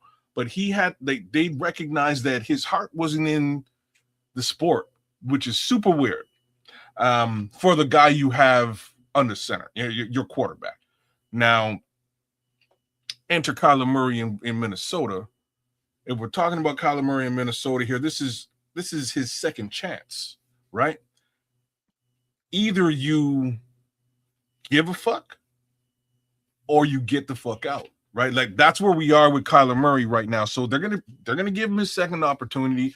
We're gonna see if he beats out, just like Levante said. We'll see if he beats out McHandoff. I'm heavily under the impression that he's gonna. The only real advantage that McCarthy has is that this is now his second year in that system. So maybe he understands the system better. Maybe he gives a fuck more to understand the system better than Kyler does. Like let's just put because he has the talent. That's not a question. It's his mentals. He does. I'm going to tell you the difference in you just whatever you saw in Arizona, just slide that left. Just telling you right now. The thing about Minnesota and why people get excited about him playing in Minnesota is the head coach and the offensive coordinator's track record with the quarterback that kind of failed to produce. What he's really good at is having that quarterback trust the system and being successful. All you have to do is stay true to the tenements of the system. And it's proven. It's proven. You just saw a quarterback leave that system and go win a Super Bowl. You just saw it. And the same thing is going to happen here. I'm not saying Kyler Murray is going to get really, really good and take off and go. I'm not saying that, but Kyler Murray knows that this system works. And so he's going to have a different mentality going and taking the guidance from this guy that's teaching it. And so if he takes to it, like I think he probably will, this is going to be, I'm just telling you. Yeah. Slide left all the thoughts you saw, all the thoughts that came from him being in Arizona. That's different now. So I hear what you're saying. And that's props to the coach in Minnesota. Like he's a damn good coach in my opinion. Now, to end the Kyler Murray conversation, what got me and what basically got the Arizona Cardinals to bench him was one play. And this play is last season, and I didn't believe it when I watched it, and I had to talk about it then, and I'll talk about it now. I talked about it on my show, my fantasy football show. But Kyler Murray's on the center waiting for the snap to come. Snap's about to happen. He takes a quick look to the left, and the snap comes. Hits him dead in the face. Now, it's just a snap, y'all. It's not like it was a full force throw. It's a snap. But my boy hit the ground, rolled over. He's a little guy. And then he stayed on the ground for something like about 2 minutes. He stayed there. As if he was concussed by the snap that hit him in the helmet. He's wearing a protective helmet. Remember, we're talking football. But he stayed on the ground for this 2 minute period of time. And I'm like, damn, that little missed snap debacle really, really messed him up. And he stayed on the ground. The other team ran around, grabbed the football, and they were off. And he just walked off the field like it wasn't anything. And that was the last snap that Kyler Murray took as the Arizona Cardinals quarterback. And all I'm saying, my boy just didn't have, the chutzpah, to quote somebody who, the guy who said chutzpah, to play that position. And I don't know if he has it today. Kids, I'll tell you this. This is what I think happened. And you can take it for what it Crimson, you asshole. But what I think happened is that thing hit a turning point when, whether it was true or not, that story came out about him not studying and not wanting to watch film and all this kinds of stuff. He wouldn't put in the work to, be a good NFL quarterback. Whether it's true or not, I know one thing: Kyler Murray got to a crossroads with the Arizona Cardinals, and it didn't really matter who the coach was, what the system was, and what the hell they were doing. He got, and that's that emotional maturity that we talk about with these young players. And we expect the world out of these guys at 20-something years old. And the truth is, some of these guys, is when they hit to that point, Kyler Murray probably should have been gone from there a year or so ago and gone on to some other team and, just reclaim his career. But that definitely rubbed him the wrong way. He's never the same quarterback at all. And I think the coach in O'Connell, whatever his name is in Minnesota, knows that. And I think he's just saying, you know what, we're gonna put some consistency around him and teach him that, hey, you trust what we do and you'll be the best player you can be. And I think that difference is going to be that's what's going to produce a different kind of Kyler Murray. So I'm gonna ask you, just with respect to what you're saying, any inkling as to what brought him to that crossroads? Because what I'm saying is, like, the kid got paid. He got money. Oh yeah. Right. Not only did he get money, but if you look at the Arizona Cardinals as a football team, they got him the stuff that he needed to be successful. D-Hop was there. D-Hop left. When D-Hop left, they got him two damn good wide receivers. One is Christian Kirk, who's now gone. They replaced Christian Kirk with Marvin Harrison Jr. There was another real good wide receiver on the other side. I'm just blanking out. Like, they fed him, they gave him what he needed to succeed. We didn't hear about Kyler Murray getting like sacked. He did get injured at one point. Christian Kirk. You missed one thing, kids. What's that? What did I miss? Where's the running game that he needed to lean on? Well, Connor been playing good football over there, bro. He's not like a super like one good. Connor had one. No, he had two good seasons. One, and the other one was just like there. He was here. No, it wasn't like that. He hasn't had a consistent running game, and if you want a good quarterback in a system like that to produce what you want him to, you need a very consistent running game. And what did they go and do? That running game has not been consistent, man. But what did they go and do right after? They went and they got in the Trey Benson. It is too late now, but this is for last year. I'm just saying that for him to be frustrated in his position over there, and this may just lean on, emotional immaturity, if you will.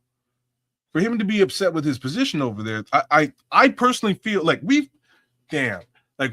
watched, like, we're looking at a Chicago Bears team here that's clearly needed an edge rusher and hasn't gotten an edge rusher well worried about. We've looked at. We're front face and center with a Green Bay Packers team that's had Aaron Rodgers, one of the better quarterbacks in the league for many years, just completely ignore the wide receiver position. I'm just saying, I could see why Aaron might be frustrated. I could see why, folks on the Chicago Bears might be frustrated with the defense, or Bears fans. I can't really see what would frustrate a guy who just got paid well, has the weapons he needs for the most part. At least they're trying to give him the weapons that they need for the most part, has protection for the most part. You know what I mean? Like, stuff was kind of in place in Arizona. If we're talking about the defense, yeah, maybe the defense wasn't super great. It's not. It's actually ass, but that's another story. Okay, kids, let's just talk about the NFC and who came out of the NFC. Who was it? Seattle and the Eagles, right? That year? NFC Championship. We're just talking about this year, right? This year, Seattle and Rams. Okay. The thing that say all three of those, just throw the Eagles in there. The thing that all three of those teams have in common is a solid quarterback and a solid ass running game. Would you agree? Mm-hmm.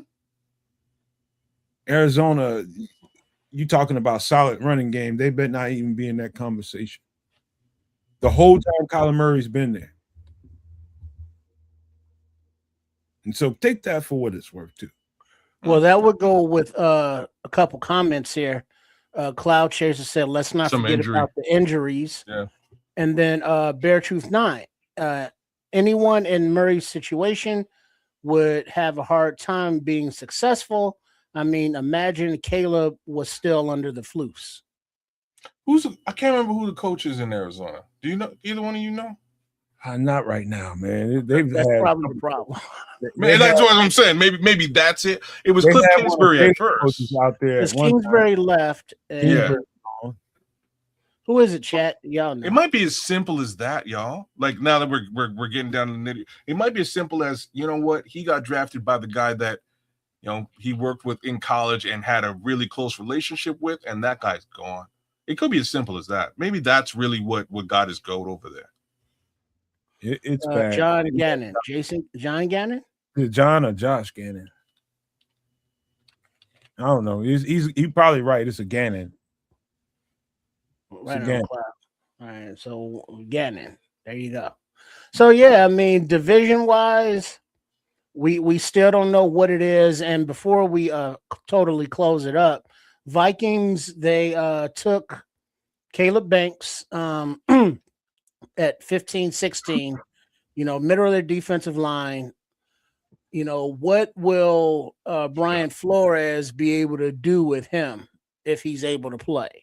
And how will that, you know, that zero defense and that blitz heavy defense will, you know, Ben Johnson, who's been able to get Flores as GOAT for the most part, and, you know, and Caleb as well, you know, does that continue?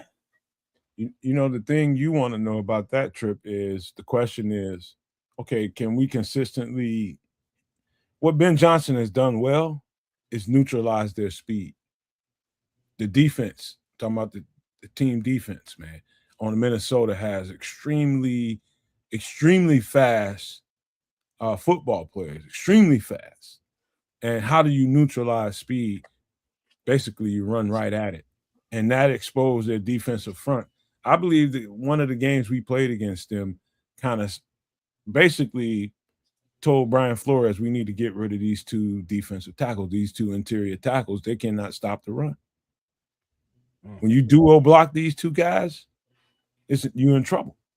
And so that kind of resulted in how you just talked about who they just drafted, Caleb Banks, big old fat interior defensive lineman. That's a starting point. So they wanted to get bigger up in the interior so they can help stop, you know, the run game. Because if you can run against Minnesota, then you basically that's your trump card. You just neutralize the defense. If you can run it right up the middle, you just neutralize the defense. Well, I won't say that I'm casting aspersions, but kids, look at your Twitter. I sent a picture there in the chat, and Caleb Banks, you know, his talent isn't questioned. It's health. You know, a big 300-pound guy, you know, with foot issues. And I only mention him really because he allowed us to get Thieneman, which is, you know, thank you. But there's a picture that Caleb Banks made from some bling that he bought. And it's like, yeah, that's not a thing that I think that a rookie who was into football, that's not something that he gets right away. And so I just think that the overall choice of him could be very fruitful for the Bears in the long run. Did you want me to share that picture? Don't. Yeah, what are you going to do that for? Go ahead. It's not anything. It's not a video or nothing. But it's Caleb Banks, and he bought some bling. And it's a piece with I don't know how many diamonds that is, but it's a vault, and it says Banks on it, and it's hold on, kids, hold it right there, and the actual vault thing that is on the screen is like a bank vault door, you know, with the little big spinning turning wheel knob and thing that says Banks in the middle, and then scroll up. But the funny part about this necklace is the door opens of the vault, and inside the vault are little like damn, you got a championship belt in there. You got a championship belt. That's unique. I like it.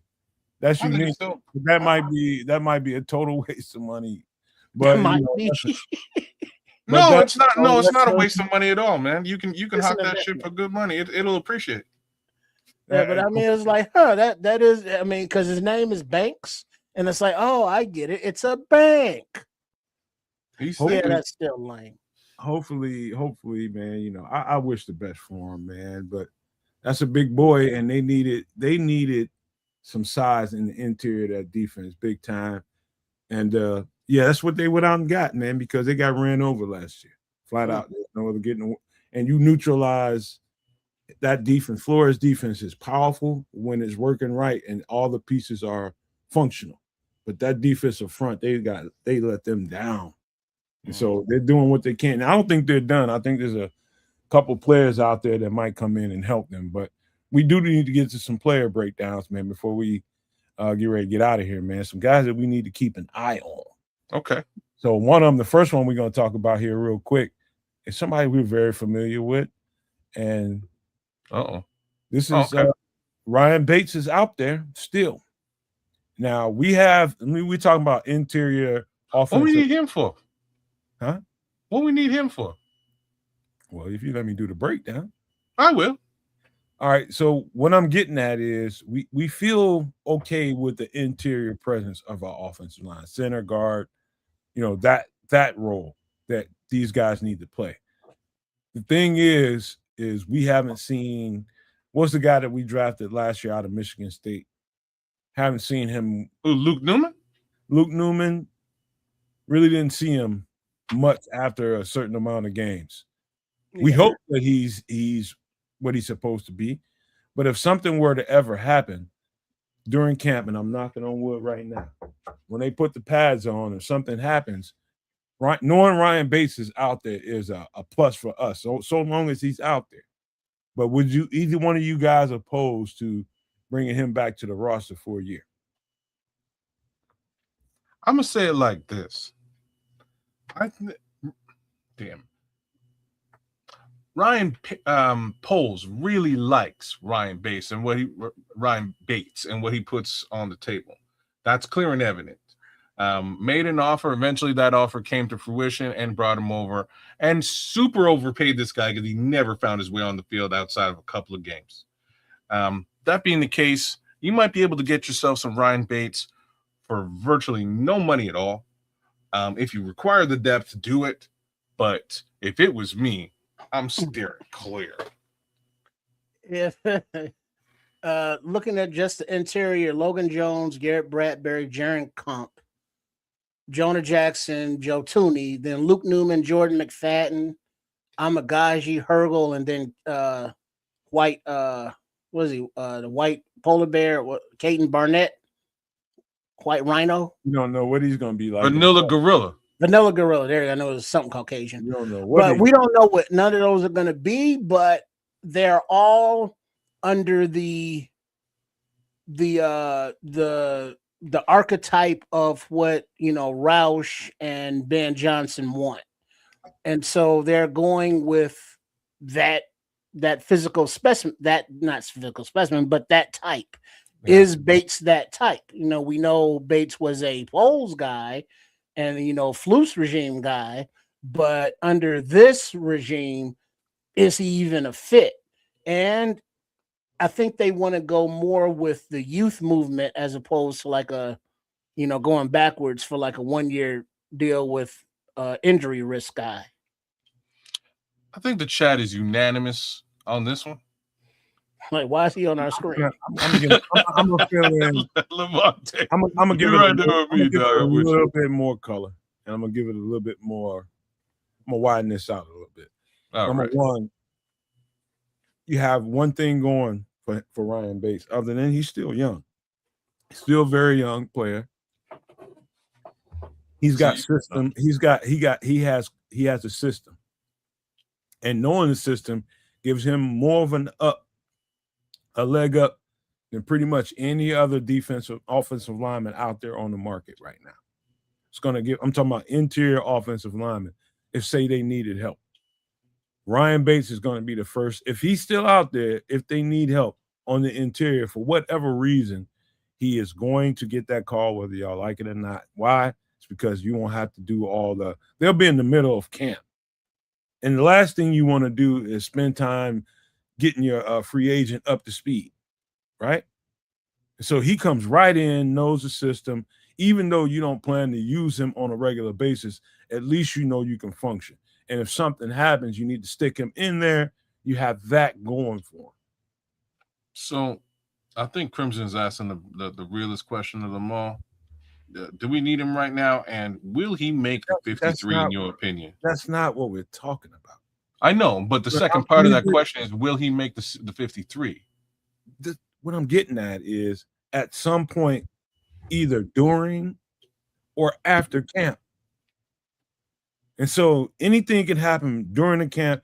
And once we get to settling the 53, there's going to be guys that get cut, and you might have to acquire some other guys. I'm talking about that. Okay. I'm not talking about just acquiring them right now because we need Ryan Bates. No, we'd have him if we need it. So you're saying if shit hits the fan, yes, and somebody, knock on wood, gets injured, potentially you're scrambling a little bit for that depth, and Ryan Bates would be a viable depth piece in that capacity. Yes. Okay. All right. That's all I'm saying. Okay. And if that is all you're saying, I can give you a thumbs up and in semi-agreement, because you're right. It would be kind of an easy piece to slide into your roster, and training and things along those lines are a little bit less required because he is familiar with the system. But outside of that, I think everybody's right there with me too, because I'm like, but yeah, if somebody gets hurt and you need a guy, he's a guy.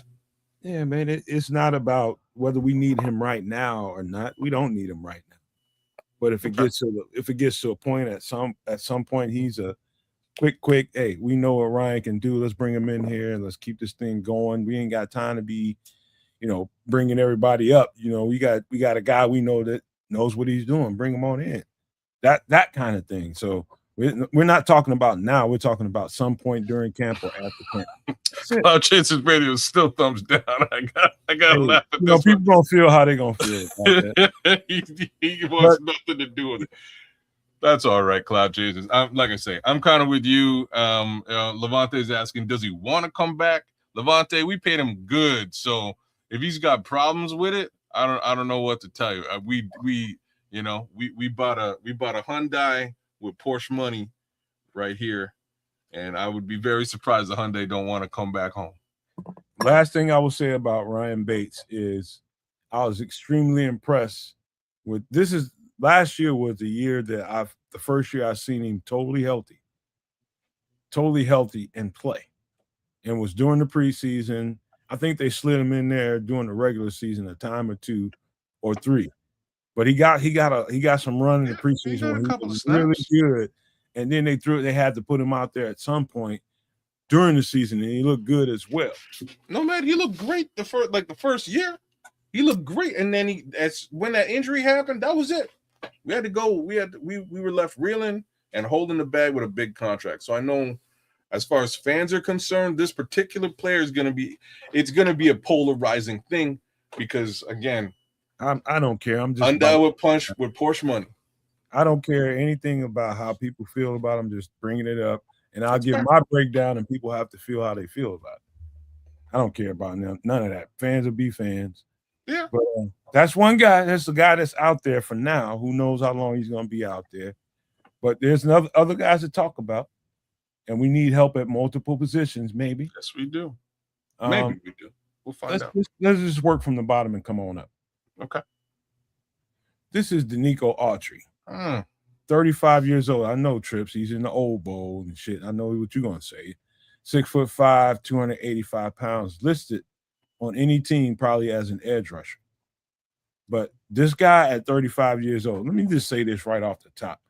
We talked a week ago about bringing in attitude guys. This is an attitude MFer if you ever want to have one. Not only that, he's all business, man. He's all business. And you would think, unless you go and look at the tape thoroughly, 35 years old, what really can he do? Oh, he ain't really lost nothing. Denico Autry's a dog. He's been one of the dogs in the league for the past 7, 8, 10 years almost. He's been quietly. He's just been on some teams that haven't really crossed that threshold. But Nico Autry is basically a tweener. So he's between an edge rusher and a defensive tackle. And to be honest with you, when you're watching him play, he doesn't really give you the better edge rusher reps. He gives it to you better from the inside. And so fit. Everybody we're going to talk about tonight is a fit. I promise you that ahead of time. This guy is definitely a better inside interior tackle than he is an edge rusher. He can get on you from the edge, but he's definitely at this point in his career going to give you better defensive tackle reps, but is an animal. I love Denico Autry. And we need some attitude guys. The more the merrier, in my opinion. Just go watch the tape, but he's out there. He's out there. This guy is, I'm telling you, one of the more hasn't been heralded a whole lot, but one of the better defensive linemen in the league for the past 5-6 years. Okay, this is an interesting one, actually. I'm gonna start this conversation with some statistical shit here, so bear with me. 2023 Tennessee Titans, 12 sacks, 50 total tackles. That was 2 years ago. 768 snaps, 14 out of 17 games played. That's a pretty damn good season. Obviously, there was some level of injury in that season, but that's a pretty damn good season all in all. I have to admit, 2 years ago, a couple of forced fumbles in the mix.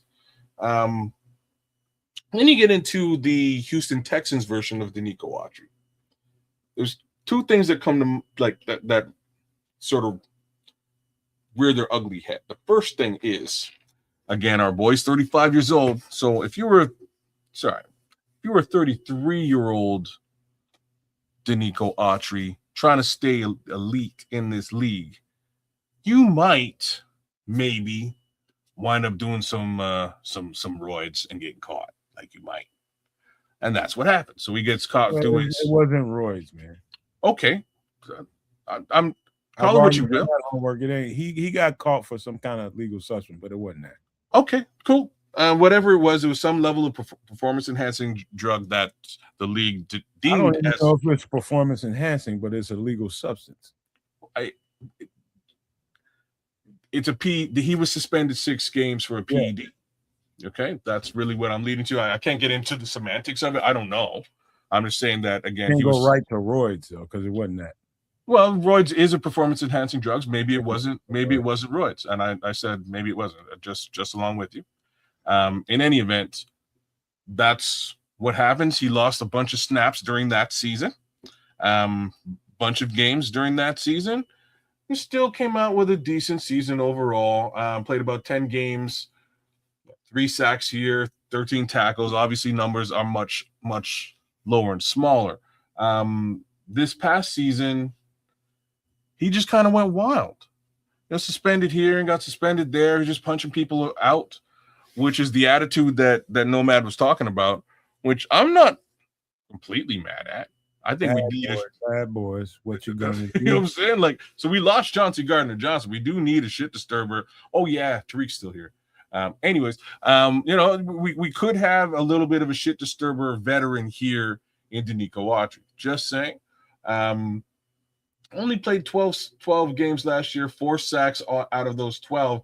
But given the 12 games, he only had 206 snaps. Now, I'm not 100% sure why that was, and I think the answer to that. How many pressures does he have? I don't think they have a number on pressures. Let me look and see if I got a number. I don't have a number on. Wait a second. No, I don't have a number on pressures. But again, 206 snaps is a pretty low amount of snaps. This particular defensive line just had an influx of talent. So it could be as simple as there being a whole bunch of young talent that just got the snaps over him because he was running wild. Long story short, in a rotational capacity, if this guy has, still has a little bit in the tank, I would have to say the number of snaps would have to ratchet up quite a bit. But if he's still got some stuff in the tank, he'd be a great compliment to from a rotation perspective to Austin Booker, Dale Dangwell, and Montez Sweat. He's more of a D tackle than he is an edge rusher. I think we've done what we're going to do at the DT position for the season. I don't know. Not so much if Shamar is not there where we need him to be. That's a fair statement. So we'll see. It's fair, but it's not fair. Like we've still got two other guys there that we just brought in. It just means they get more love, being Neville Gallimore and Streets, and that's kind of how that looks to me. I still think you look at him potentially as a rotational edge. That's my thoughts. I think he would be just fine.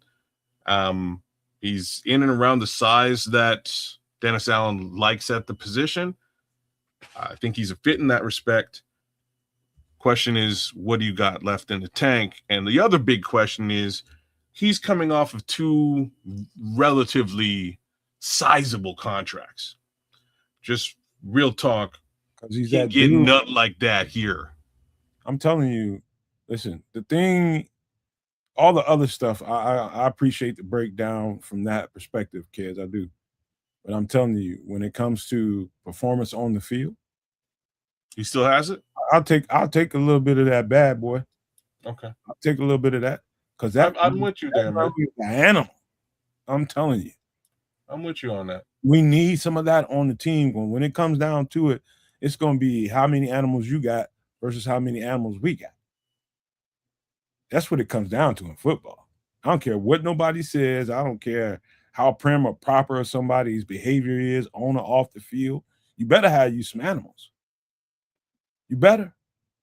Or you won't advance so far. Now, with the respect to the Shamar conversation, we don't know exactly how that's going to play out come camp time when they put pads on. And this is just an option if we can't rely on Shamar this year. This is just an option. And we're talking more D tackle than we're talking about edge rusher. That's it.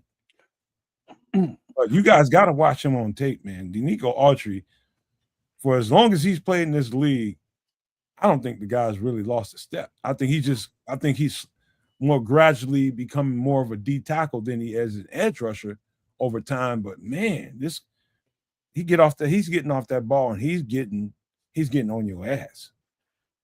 And he fits in a way that because he's playing under the coach D'Amico Ryans in Houston in that 4-3 that they run, the same thing we do here. That makes it a seamless fit. And we're talking all offseason about get off and getting pressure from the middle and that kind of thing. When you watch Denico Autry on tape, first thing that's going to jump off at you. How he gets off the ball, the quickness, the power, and the impact he does from the inside, and he dents that pocket right the F away. And I'm just telling you, before you go jump into conclusions, anybody, just go watch it on tape and see what I'm talking about. That's what I do over here on the Nomad Network. Just go break down some of these guys that are out here in the market, and we're going to do a whole bunch more of these kind of guys just to show you, where it could be a seamless fit for us, even though he may not have the, this spotless track record. We need some guys like that. We need a few assholes on the team. It's just the way it is. Trips, any thoughts? I mean, sure. I mean, if it's a necessity, what the fuck, sure. But it's not something, at his veteran status. This is definitely, he ain't doing shit till camp. And then, so if it's a situation where Shamar Turner can't go, and who is it? Crimson asked defensive tackles, Javon Dexter, Grady Jarrett, Gallimore, Lynch, Turner, Deo, Vandenberg. That's the white rhino there, kids. Okay. Kentavious Street, Jaden Loving. So there's young guys there battling. There's free agent signings battling. So the timeout, Trip. You can't call him the white rhino. because he's from South Africa. That shit don't. It's got to be Vanilla Gorilla. It's got to, like, that's. Well, no. Jordan Vandenberg is White Rhino. Yeah. Is he really White Rhino? Is that what they call him? Yeah. Caden Burnett is Vanilla Gorilla. There's another Vanilla Gorilla, and we got a gorilla and a rhino on this team. Got two white dudes. Okay. That's why I said it was one of those. One of those. Okay. It's Vanilla Gorilla and White Rhino. Come on, Cass, keep up. I'm just saying I don't like that. That's a whole other conversation. Continue. Yeah, but hey. Well, hey. We don't want to go there with it, but sure. No. That's an extra sauce conversation. Right. But yeah, those are the bodies that will be in competition. And so if there are injuries and we need a player, sure, come on in, because we have to remember that the price tag will be lower, as there's not a whole lot of cap room to just be signing people willy-nilly. And if he can still play, we'll only need him for a year, so it's not a long-term thing. So, whatevs. All right. One last thing I'll say about Denico Autry, man. I just been a fan of his for quite some time, man. Even when he was at Tennessee. When he was at Tennessee, I was just like, oh my God. I think he was at Indianapolis before that with Flus. And he was a dog then.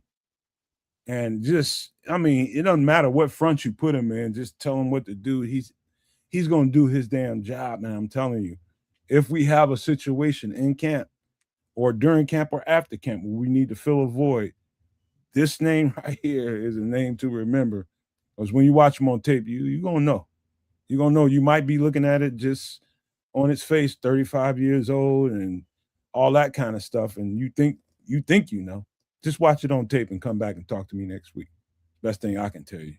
But let's move to another position that piques my curiosity.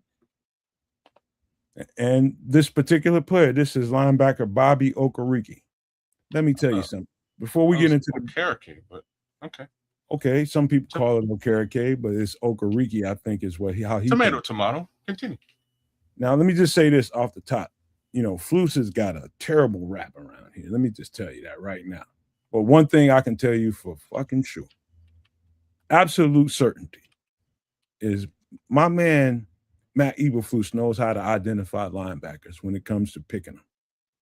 He can pick. I don't think anybody in this chat, anybody that has watched Flus and the players surrounding Flus, they know he knows that linebacker position. He can pick linebackers. And Bobby Okereke was a draft pick at the Indianapolis Colts that ended up moving on after Flus left to the New York Giants. He's 29 years old, 6'2", 234 pounds. Free agent, was the leader of that defense for the past 2 or 3 years. Stud linebacker in every aspect of the game. Stud. Don't know what his price tag is going to be at 29. He's still going to get a certain amount of money. But the question is, if, and only this conversation only is happening because I'm not sure if TJ Edwards is long for this roster. I just don't know until I know. If he's not long for this roster, if they end up moving him on and they need to bring in another veteran linebacker or something like that, for whatever reason, Bobby Okereke fits what we do in more ways than one. Great in coverage, and will fill the run. But the most important thing about Bobby Okereke, and you can see it over the years with his play, he's just getting more and more smart and knows how to read the game a whole lot better than he ever did. And that's some of the value you get with a veteran. Anything is how he sees the game and how fast he reads it. Bobby Okereke is one of them guys, man. He is one of them guys, quietly. But this is a piece right here. You guys know who Bobby Okereke or Okereke is, kids. You want to speak on him? Go ahead. Is he a legit free agent right now? Is all I'm saying. He's out there. The Giants had to cut him because of his salary. And that's where that's really what I'm where I'm headed here. Okay, I'm just going to give you all the statistics of this last year with this player. 17 games played, 1,100 snaps, played 96% of the snaps of the season, 1 sack on the year. He's a linebacker. 143 total tackles, 78 solo, 65 assisted, 2 interceptions. Like that, like this Bobby's good, man. You know what I mean? Like, no two ways about this. Bobby's a real good player. The problem is Bobby commanded somewhere in and around a $40 million 4-year contract, and this is why he would be, on the bubble. This is similar to, but maybe half the cost of Jermaine Edmonds, or probably around the same price tag as TJ Edwards that we just signed. I don't know. I don't know. I don't think the Bears have this kind of money floating around for a linebacker. Right? Like, if we were past the TJ Edwards situation and didn't have money tied up into him, yeah. But I don't know I just don't know that they would go and do something like this. This is a good, like, he had a real good season. He's had a couple of good seasons with the Giants since they signed him to big money. All that being said, I don't think the Bears can afford him. Now, this is the thing about a linebacker going into his now 3rd contract now. First contract, rookie contract with the Colts. Second contract with the New York Giants. This is one of those times when you can kind of use linebacker age against you, which is what hurts the linebacker market. The guy can still obviously play. Obviously. Go ahead. I wouldn't call him old, though. He's 29. Well, 29. Yeah. He's not getting a 3-4 year deal. I think that's about what he would get. Think? Yeah.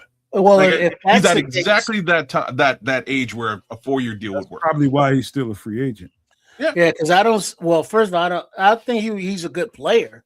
I don't know if he's a need right now in case of injury, sure. But, like Keds was saying, the contract situation or the amount of and the length, I don't know that they really want to, bring in a 29-year-old for, 2-4 years. Whereas like the previous guy, a 1-year deal, sure, maybe. But I don't think Bobby Okereke is in a position to, need to take a 1-year deal or want to take a 1-year He's deal. not taking a prove it deal. You're damn straight, Trent. I think that's exactly what he's going to do. No chance. Why prove what to? He's going into his 3rd contract. That's how the shit works sometimes. Okay, you want me to prove that 29 ain't old? I'm going to prove it to you in 1 year and put some stipulations in it. Man, I don't think he's doing What do you think the market is for him right now? You think he's going to get a 3-4 year? They'd have got that right out of free agency, man. He's at that 1 year prove it to me deal. So I don't, like I said, I don't think he's there. I don't think he is physically in watching his game. No, he needs to get paid, but I don't think that's what's going to happen. So look, so Indianapolis final year, 17 games played, 149 tackles. Like that's damn good, man. I don't give a shit what anybody says. A couple of forced fumbles in the mix. From a Giants perspective, 3 sacks, 2 sacks, a single sack, over almost 3,000 snaps played, over 400 tackles. Like he's played pretty damn good football over the course of the last few years. I don't think he has to prove anything to anybody other than, what kind of a deal can I get given? Like, maybe it's not 4 years, maybe it's 2 years at 12 mil a piece. Like this is a good linebacker in the NFL. The problem is linebackers are kind of a dime a dozen. There's a lot of linebackers out there, and just as many in every year's draft. So I would say the problem that he really has is just keeping up with the Joneses and recurring youth year on year on year on year. So what do you do when you have to replace somebody with the presence of a TJ? Draft? No. Oh, the Bears? When you replace the presence of a TJ. That's a really good question, and I'm gonna do something here. So and we don't know what Hippolyte is. This is where I'm going, Doug. So here's the Bears linebacker core. So TJ Edwards, Devin Bush, Ruben Hippolyte, Keyshawn Elliott, Jack Sanborn, John Radigan. Well, let's just stop right there. That's where Jack Sanborn came into this picture, because we don't know what's going to happen with TJ. You're damn right, and we don't know what's going to happen with Ruben Hippolyte. That's why you're damn right. But he came back at a price. Who, Jack? For us. It wasn't at a big price, right? Like Jack. That's what I'm trying to say. This is going to be a little more rich. But that and that's where the problem lies. Right? Like we got Jack in a situation where he went to Dallas with Flus. Flus got booted out of Dallas, and unfortunately the new guy had no use for him. So we're not paying big money for Jack. Well, Jack is a 1 year, $1.5 million. You know what I'm saying? Bobby is a much better player than Jack Sanborn. There's no comparison. Okereke is definitely better and proven. Sanborn's younger, but Okereke has more time on task in the league, and that's why I don't think he has to prove anything to anybody. No, he doesn't. No, he's just in competition because of the aforementioned linebacker market with the Utes as well as the veterans, and he's just taking his time, right now to see who has money to pay him and the need. I think that's where it is. Like whoever goes through training camp and recognizes, damn, like I need a linebacker. Call number one if you have the funds is Bobby Okereke. If you have available cap room for a Bobby Okereke, you go you make the phone call and you go get a top-notch guy. Kids, I just want to reassure everybody that's looking at the show. Thank you for being here and tuning into the Nomad Network every week. Make sure you subscribe and give a like and share the content on Sports Chicago Style and on Kids of Canuck. Make sure you check out all these channels, man. Make sure you give all of us some love. But just let me make sure everybody understands. We're just talking about the 5 W's here. Who, what, when, why, and where. That's it. And how. How? That's one W. You gotta add it. You gotta add the H. There's a W at the end. There's a W at the end. So we're just talking about the possibilities out there and some of these players that will fit and the reasons why we might have to go out and get some of these guys. We may not ever need Bobby Okereke.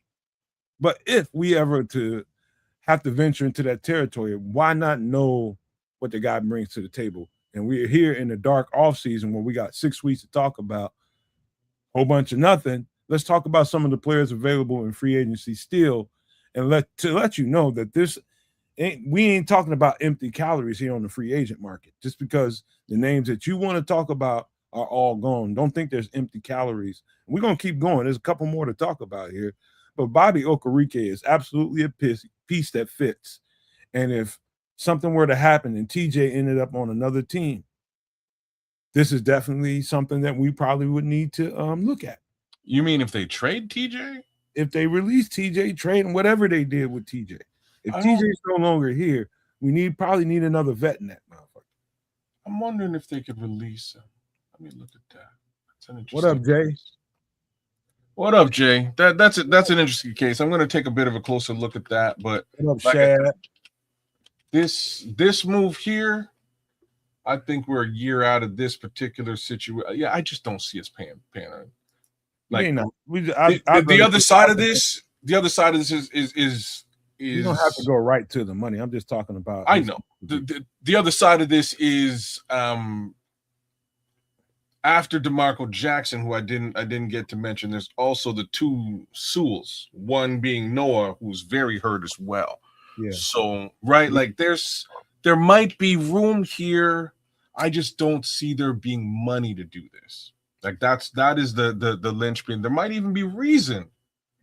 Money is the question. If they're able to get out of TJ, And it's not, oh, yeah. Basically, TJ is making Bobby Okereke money. Like, very similar.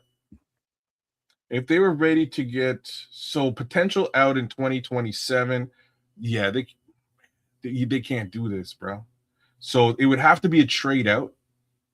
And you're trading out a 30-year-old man for a 29-year-old man. Very, very similar. I would have to say measurables and probably overall impact. I would actually lean Bobby. Big ups TJ Edwards, but I'd probably lean Bobby. I wish I could just say, all right, y'all, here's the name, here's the player. I'm gonna give you my breakdown. Go watch the tape and come back and talk. All this stuff about money, I don't care about. It's what the Bears will have to do if they have to go down this road. Yeah, I know that's not where your brain is, but I know what he costs. My simple science here is just that, like, can they do it? How? Right? Like that's Ryan. I mean, if you're putting up Bobby, I just went through his stats as well. Feel free to watch the tape, like No Man is saying. He's dope. He's good. I'm well aware. I just don't see them. Yeah, I just don't see how they could do this. They'd really have to move things around, including TJ potentially. If they moved off of TJ, which would leave them with potentially a $10 million cap hit, they could afford Bobby Okereke. But it would have to be in a situation where they traded him to somebody who's willing to eat the cap hit. Well, last thing I would say about Bobby Okereke and the linebacker room, because there's so much communication that has to happen, and he's a leader. He's an absolute leader. And he's a middle linebacker. You see that C on his chest, huh? Yes.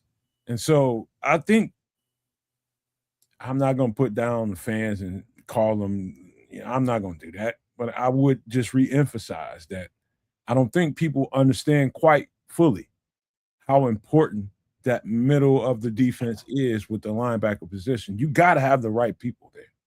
Well, so but when you got a piece like, when you got a piece like TJ, if he comes up missing trips, you got a problem. Sorry.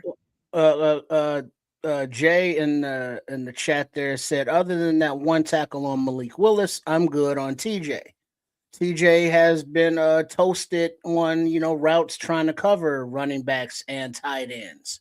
Would Bobby Okereke be an upgrade over TJ, just flat out? Oh yeah, in this defense for sure. He's just strong. He's just faster. He's just flat out faster. Other than that, they're equals.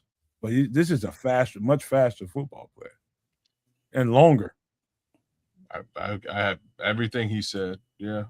Hey, Smitty, y'all pardon me, man. I'm just trying to, I break down football the way I break it down. I know how much he costs, and it is important. The money is important.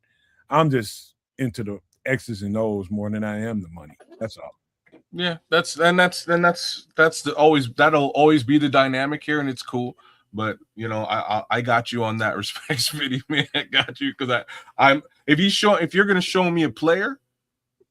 Hopefully, I'm familiar with the player. If not, I'll go check him out. In this case, I am. But I'm interested. Can they bring this player onto the team? How? And I'm gonna go see if it's actually possible. And like there is an angle of possibility. No Man's right. This guy's a heck of a lot faster than TJ. They're about a year different in age, but Bobby's got a fair amount more length.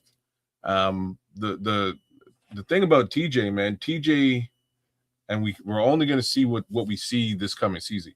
TJ dropped off in a major, it always, I don't know what it is, man. Like, folks get paid and just performance dips. So TJ got paid in 2024. He had 129 tackles, down from 153 and 159. Like TJ was a tackling machine for a couple of years. You know what I mean? Like just a tackling machine. Suddenly 2025, 67 tackles.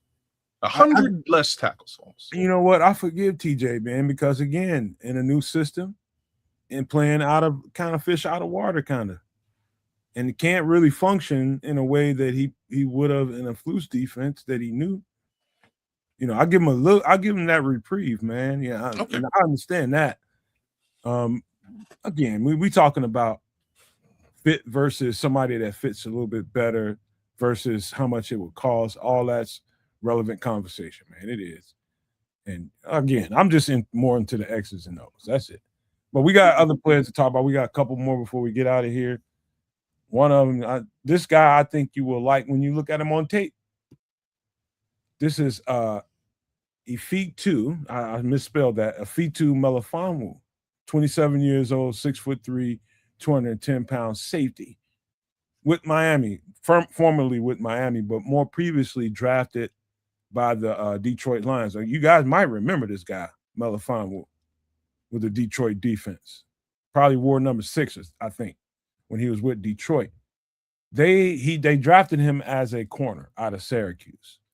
Gradually, he ended up, not being as good at corner, and natural thing to do when you're playing when you're coaching DBs is you want to see if this guy can take the safety and he can take this role and understand the principles of safety and perform. And boy, let me tell you, he excels now at safety in a major way. In a major way. He is much better at safety than I ever seen him play cornerback when he was in Syracuse and at Detroit. He was getting toasted at Detroit at corner. But they moved him to safety, and this guy has flourished. And yes, he fits. Absolutely. He's probably better in one-on-one coverage than most safeties in the league because he played cornerback. And so you have that skill set playing at a safety. Naturally, he's going to be a better one-on-one safety than most safeties in the league, right? Because he's got all that, that leg work at corner. This guy is a piece that fits here, and he's physical. Young, 27 years old, ain't going to cost you much money.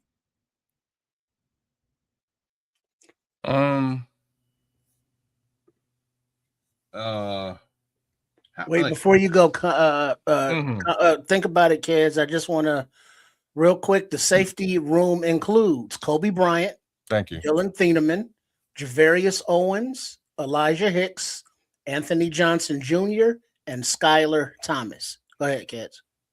And this is, I'm glad you did that, because how many safeties are we really gonna take on here? And that's only my. Before you finish that, look at what Shad is saying here. Just read that. Melifonwu has a range that would make him an animal in nickel and dime for DA. Okay. Exactly. If we're looking at, so you would put. He just said it all in a nutshell right there, kids. And that's cool.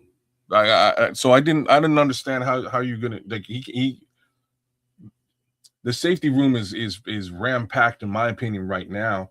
But in nickel capacity, have you seen him in nickel capacity at all? In Detroit a few times. Okay. So he has the versatility of a corner, a nickel, and a safety. Mm-hmm. He's a big kid, man. At 6'3", 210. Yo, that's like a great that's a great physical makeup. He's like tall and skinny. And that'd be a bit of a size, length, weight, everything you want. And he's a free athlete too. That would be a problem in the center of the field, in my opinion. So you potentially put him in the nickel position. That's not crazy. He's probably, out of all the guys we talked about, probably more of an upgrade right now, right here, right now, than any player we've talked about so far. Period.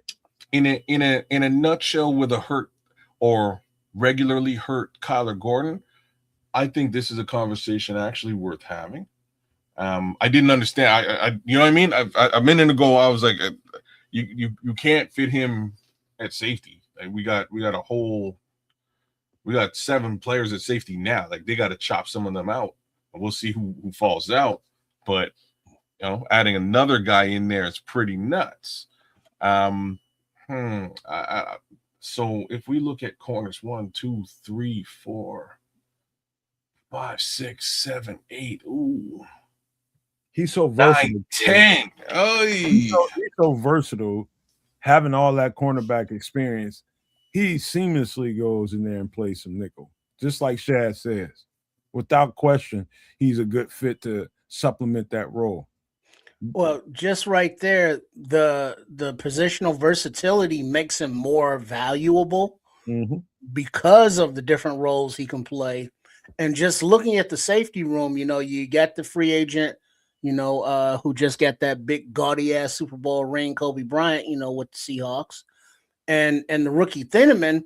But behind them, you got the young UDFA Elijah Hicks that they brought back in, and Javarius Owens, and then the UDFA Skylar Thomas and free agent Anthony Johnson. So those last four, Owens, Hicks, Johnson, and Thomas, they are not as versatile and don't have as much as experience as Melifonwu.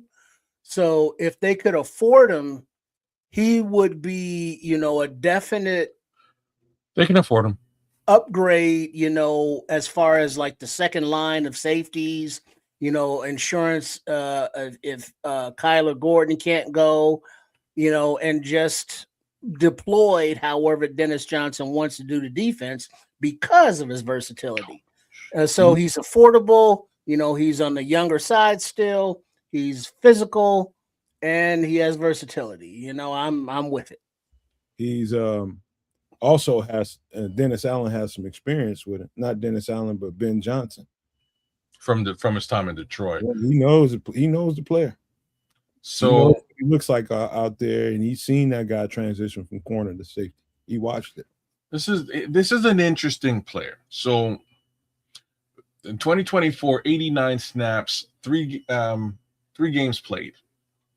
In 2025, 16 games played, 547 snaps. So he really got out there and played some football. He went from there to safety. Yeah, and we kind of see him actually performing relatively well here on the year. Contractually, he signed a 2-year, $3 million contract. Like, this is the type of money that I can almost guarantee the Bears have floating around and could afford to spend on this particular player. I'm going to say these things. Feel free to, check me on them later.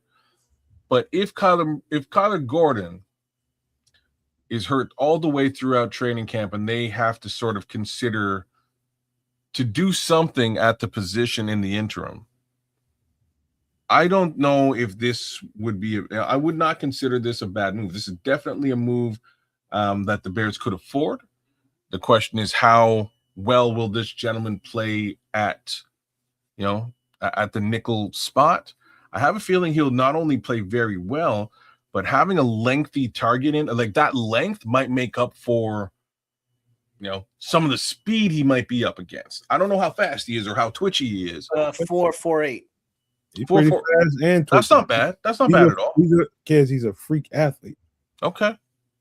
And if he, just, play it out, Melifonwu coming in on a blitz. Okay. 6'3" size coming in there, falling back in coverage. So yeah, it's I wouldn't say a position of need, but it might think be though. It is an upgrade. So sure.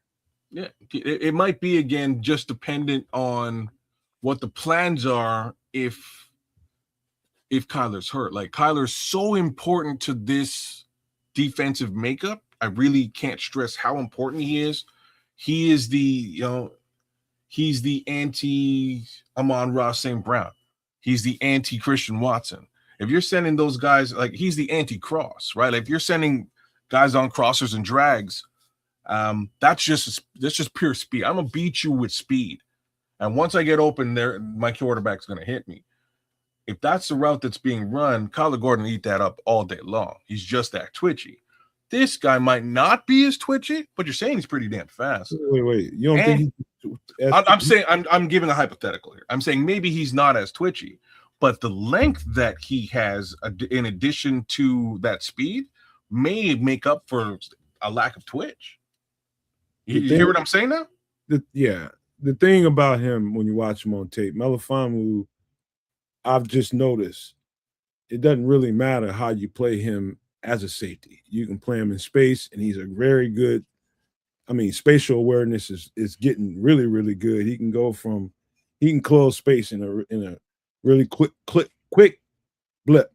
And it doesn't matter if you play him high or low. The physicality that he plays with, you're comfortable playing him down in that box. And that box translates from strong safety over to nickel corner equally. That's the box work that a corner or safety has to work with. You feel good with it. But he really excels in one-on-one coverage because, especially on tight ends and running backs, that's easy to him because of all the work he's had at corner. That's easy work for him in the day. Okay.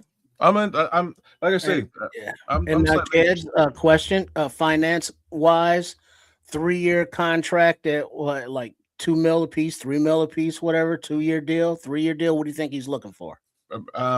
Real talk, because he's coming off of a 2-year kind of prove it situation. I'm also going to say he didn't prove it because year 1 was a wash. Year 2, he finally got on the field and started to play. I don't think the theory is proven, but if somebody was to come to this guy and say, hey, look, I'm going to give you a 3, like just around the lines of what you said, I'm going to give you a 3-year, $2 million deal, I think he'd scoop it up in a heartbeat. The thing is, study long. 2 years per year. So $6 million total for 3 years. For the Bears, study long, study wrong. Just about a week or so ago, he did a workout for the champs. For Seattle? No. Mm-hmm. So they want him to be some sort of backup capacity with respect to what they've lost. That makes a lot of sense. So he's very valuable, regardless of what these these websites are telling you, man. People want this cat. It's just about it's going to be his choice, and hopefully he'll choose wisely. And man, this is a player. This is a player. The minute Detroit put him at safety, I was just like, this is going to be a lot easier for him. He's a big corner to begin with, but I think just because Detroit needed more help at safety and nickel corner, that's the role they asked him to play. And since then, he's flourished. Kez broke it down to you what his snap count looked like beforehand, and then the production afterwards. That's all safety work and nickel. Interesting. Very cool. But all right, one more player before we get out of here, man. People talk about there's no more players. This is defensive end Yetur Gross-Matos, 28 years old, 6'5", 265 pounds. Another guy I've been keeping my eyes on for the last 2 years. San Francisco got him last year. And the year before that, I believe. But, man, I'm telling you right now, what I like about Gross-Matos is I start thinking about what Dennis likes to do. He's become kind of a tweener, especially in like NASCAR package situations. He's a little above average as an edge rusher by itself. He's above average. He's better than your middle of the road edge rusher in the NFL. He can get on you. Now, he's starting to become a little bit more strong than he was when he was at Penn State. Just physically stronger. And when they line him up on the inside in NASCAR package situations, you will have an extremely fast defense, and it's formidable. That's exactly what San Francisco did with this guy. They had him in there in spot situations and rushing the passer, and he can get pressure on you. Sometimes it don't always end up in sacks, but when they kicked him inside and lined him up, and with his strength and speed, he was really effective in those NASCAR package situations. He's becoming a tweener. That's why he's a fit. He's kind of a journeyman edge rusher. He's played, I think he got drafted by Carolina. I think he's only played with 2 teams, Carolina and San Fran. But, man, he's becoming one, man. He's becoming one of those guys, man, slowly but surely. He's at that point where he's getting ready to tick towards the peak of his career, and I like this player. You're talking about depth? This is what we want Austin Booker to be one day.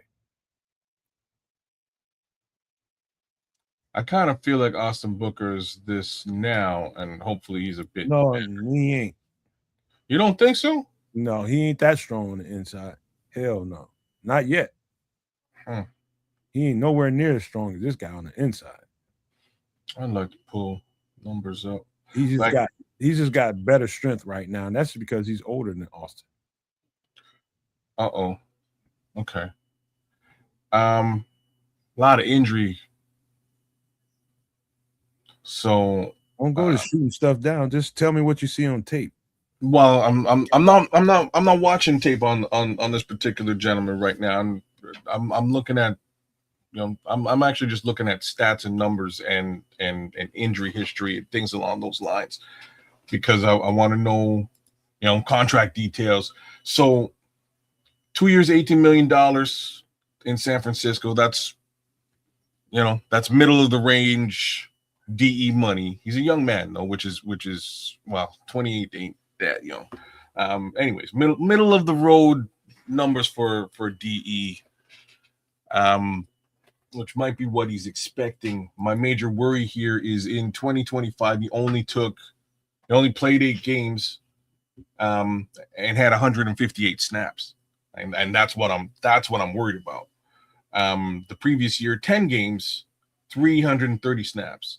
So just not a lot of these last 3 years, not a lot of actual snaps on the ball. There's a couple things you probably should just take note of. Yeah.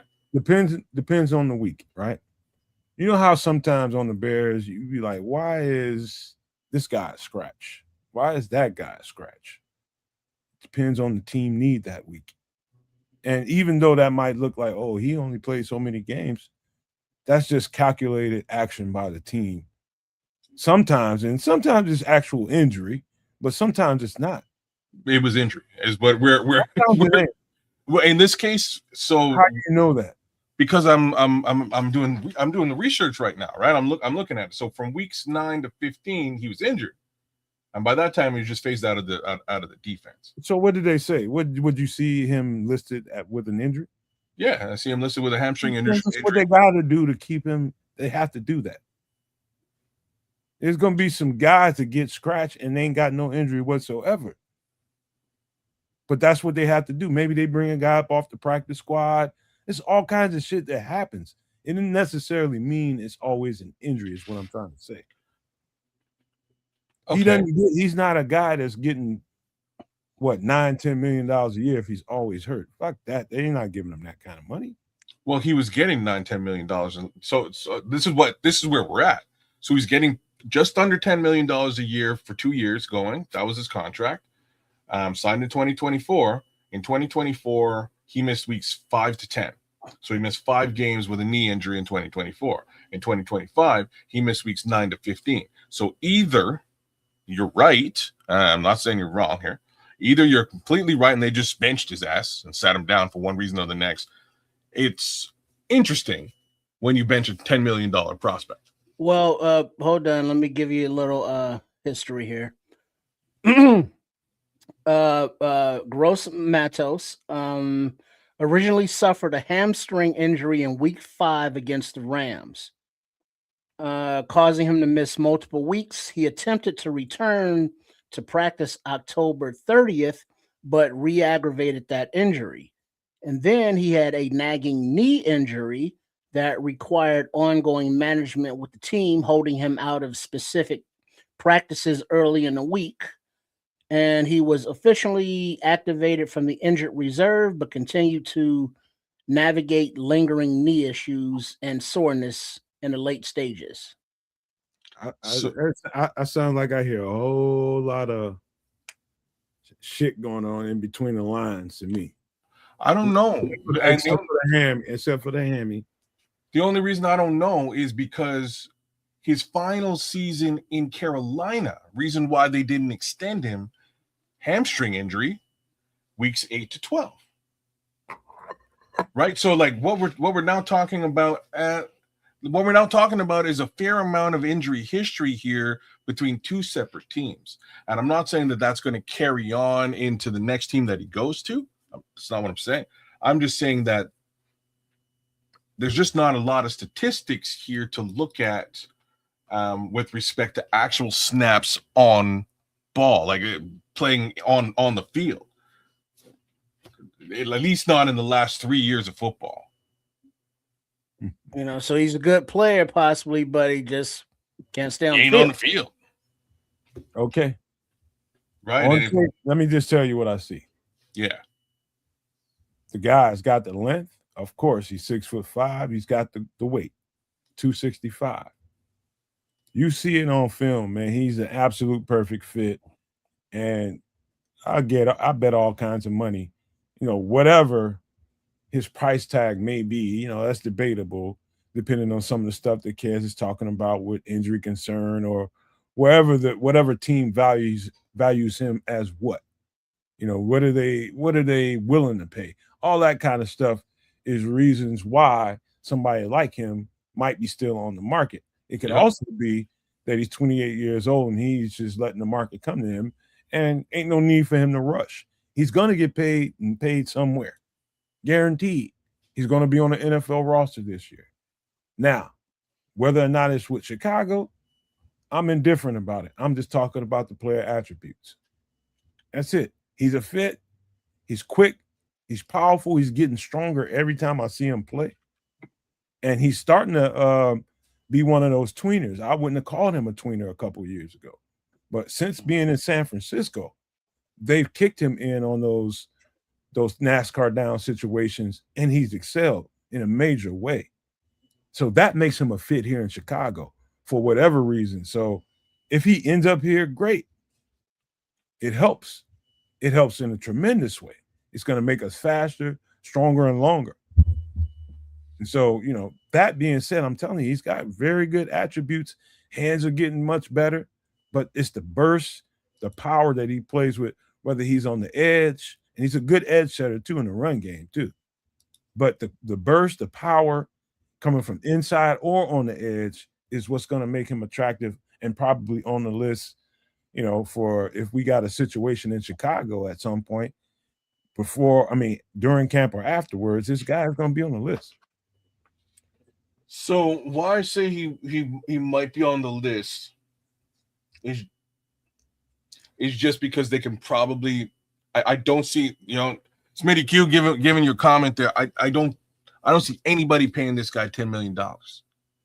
I'll just be straight up a buck about this, right? Like nobody's paying this man $10 million at this particular point, at this age, and given the fact that he's been more or less hurt long term for 3 seasons in 3 seasons. No less than 7 to 8, I guarantee you. No chance. Oh, I guarantee he gets 7. No chance. He's getting 7 to 8. No. He's coming off a 2-year, $18 million contract, and he basically didn't play. Going to get him that. That's 9 a year, right? So he basically didn't play at all those 2 seasons, and that's why he's a free agent today. Or San Francisco would have retained him. Hell, they could have retained him at lower money, and they decided to cut bait. He's 28 years old. It's a lot of teams that are willing to pay him that. Yeah, I'm sure there's going to be a lot of teams willing to pay him. I just don't, like I'm saying, I don't see them paying him. I don't see them paying him upwards of $6 million max. That's all right. I'm just saying. My final prove it situation, right? Like prove it situation. You sign a short contract. You get your money back down the road. But he needs to prove it. I just wish before you go to dollars and cents, you look at film. It's not even dollars and cents I'm looking at. I'm looking at injury and games played. But you understand how it feels when I've done all the film work and then you go right to the financial part without looking at the film. That's kind of not cool. I didn't go to financials. I went to games played. If I see actual snaps that this guy's been playing and where you would get film work from, like what? So clearly, did you watch him last year? Because he only played 158 snaps last year. Watch every snap I can get my hands on. I'm just saying, there couldn't have been a lot for you to view last year. There's enough. If it was the year before, I understand that, and maybe he was playing a little bit well, but to understand that he was out the remainder of the season after game 10 is a good thing to understand. So now we've got a history of injury, unfortunately. That's for coaches, GMs, and people who decide if they want to get a guy in and what they want to pay a guy in to figure out. I just look at the film. That's it. Like I say, I believe he's everything you say that he is. It's just injury, unfortunately, has proven different. It would be cool if you just probably look at the highlights, or at least the highlights first, and then let's go to the dollars and cents, and then it probably make a little bit more sense. You know, it just would. If you see him, you'd be like, I'm gonna give you the opposite understanding.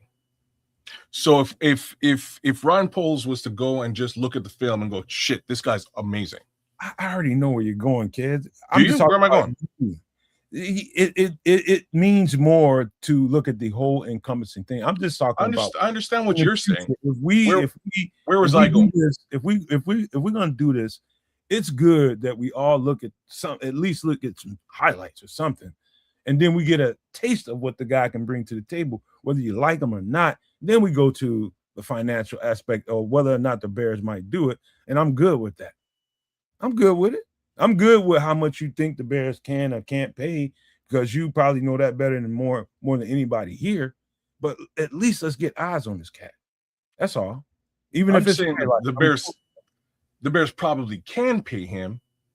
My worry is not the dollars and cents of the deal, really.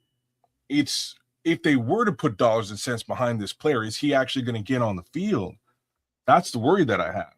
And like, for instance, a Ryan Bates, which was your first example today, that was the exact experience that we had with Ryan. Ryan Poles looked at him and said, damn, I like the way this guy plays on the tape. He's amazing. Well, let's bring him in. Let me offer him 2 years, $10 million, and we'll $10 million a year, and we'll bring you in. They did bring him in, and he never got on the field. He played 4 times. Dio, kids. Sorry? No, I'm talking about Ryan, but my example is not Dio. My example is actually Ryan Bates. Ryan Bates isn't even in this, man.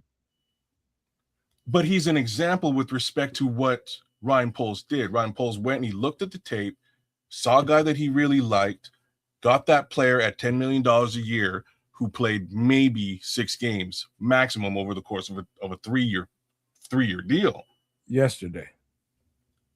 And today he could go and get Gross Matos, who's coming off of injury, a long history of injury, pay him what you're saying is $8 million a year, which is pretty close to the 10 I was just describing. And if he injures his hamstring again, we're in a bad way. Okay. We're out. The other Bears are out 24 million. Because Dio might or might not be what we need him to be. And we need to talk about some of the edge rushers that are out there on the market, whether you think it's a good thing for the Bears to do versus what they did yesterday is beside the point. And you know, if you want to consider that, we may as well not even talk about Larry Ogunjobi, who's out there. You know, we're talking about guys that are out there on the market and whether or not these guys fit us. And then we talk about what these guys may or may not cost us financially, not what they did yesterday. That's just beside it. Is a hit and miss in all of it, bro. It is. I appreciate what you're talking about, but it's all hit and miss. Any team in the NFL, that can happen to any GM anywhere. Any of them. You ain't gonna hit gold every fucking time.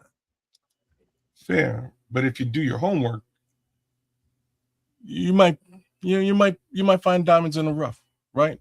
Like it's if Ryan knew.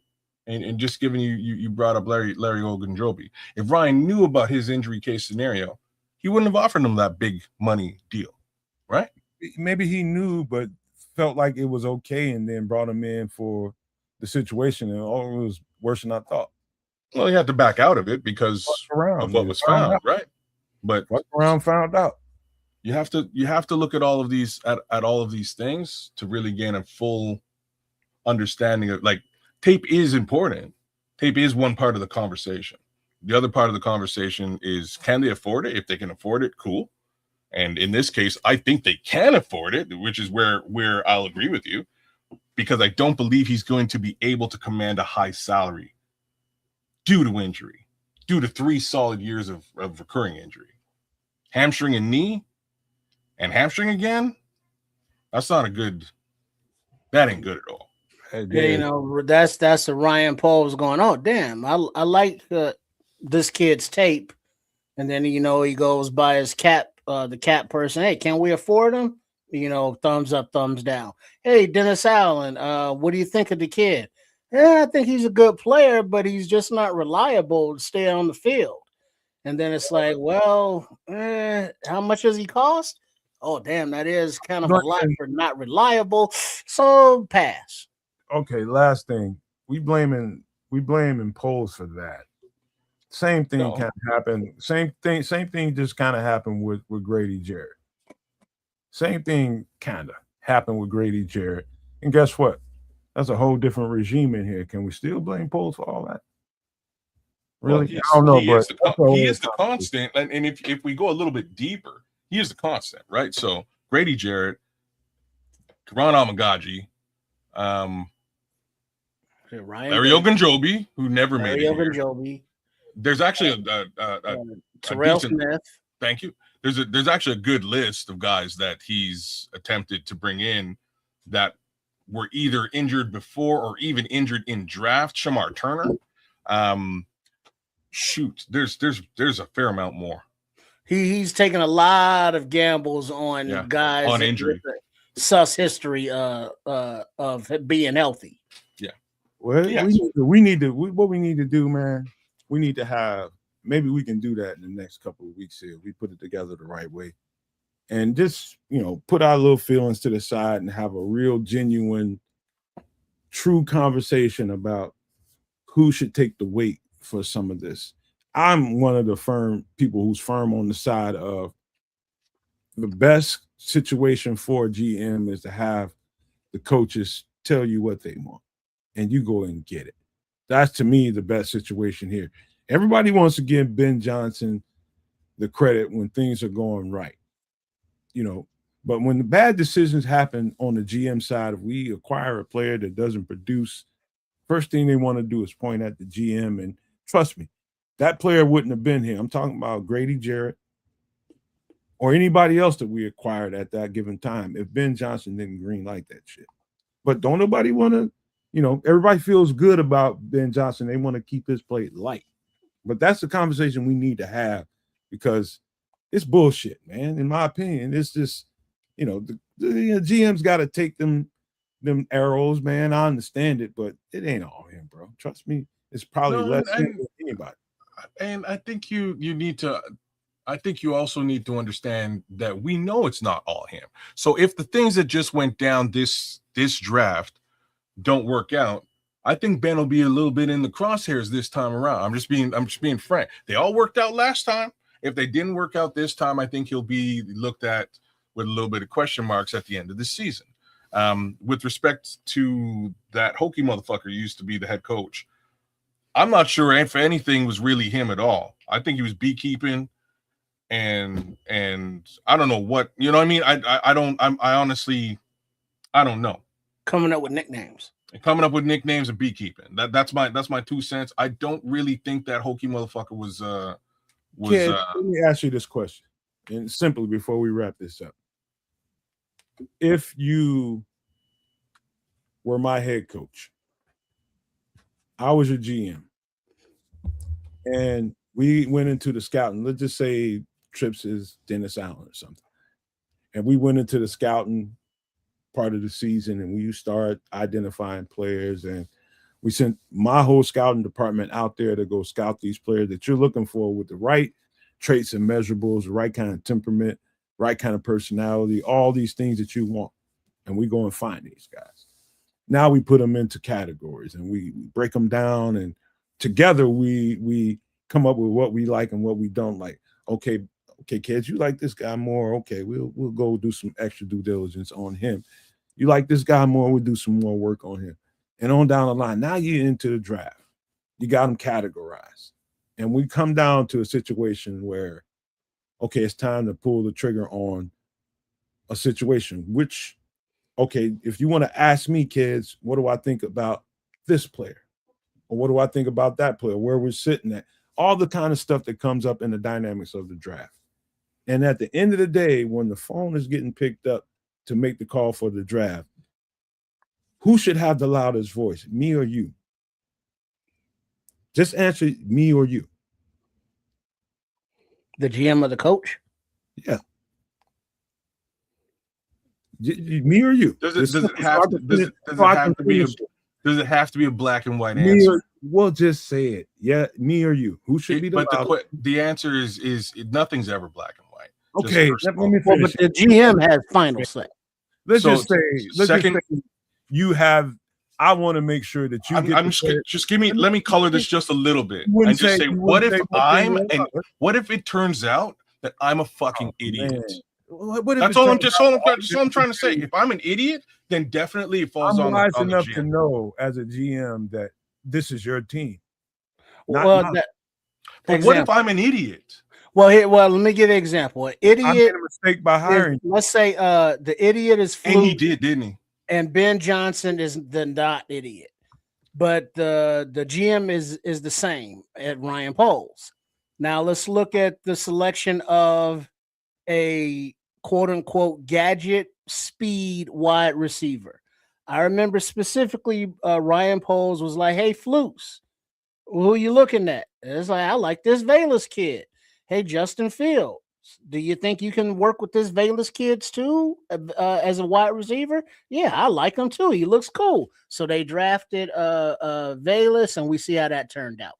But now fast forward to the Ben Johnson era, and Poles is like, "All right, Ben Johnson, wide receiver. Who do you like?" "I like the gadget fast guy, but in the name of Xavier Thomas." Now it's still yet to be seen, but the difference in Velas and Xavier is the difference between, let's say, Flus and Ben Johnson. But the remaining thing, the constant thing, is Ryan Poles.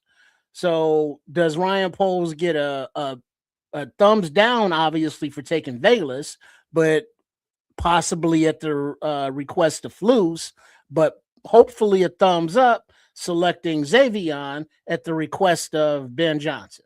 So how does that work? Oh, okay.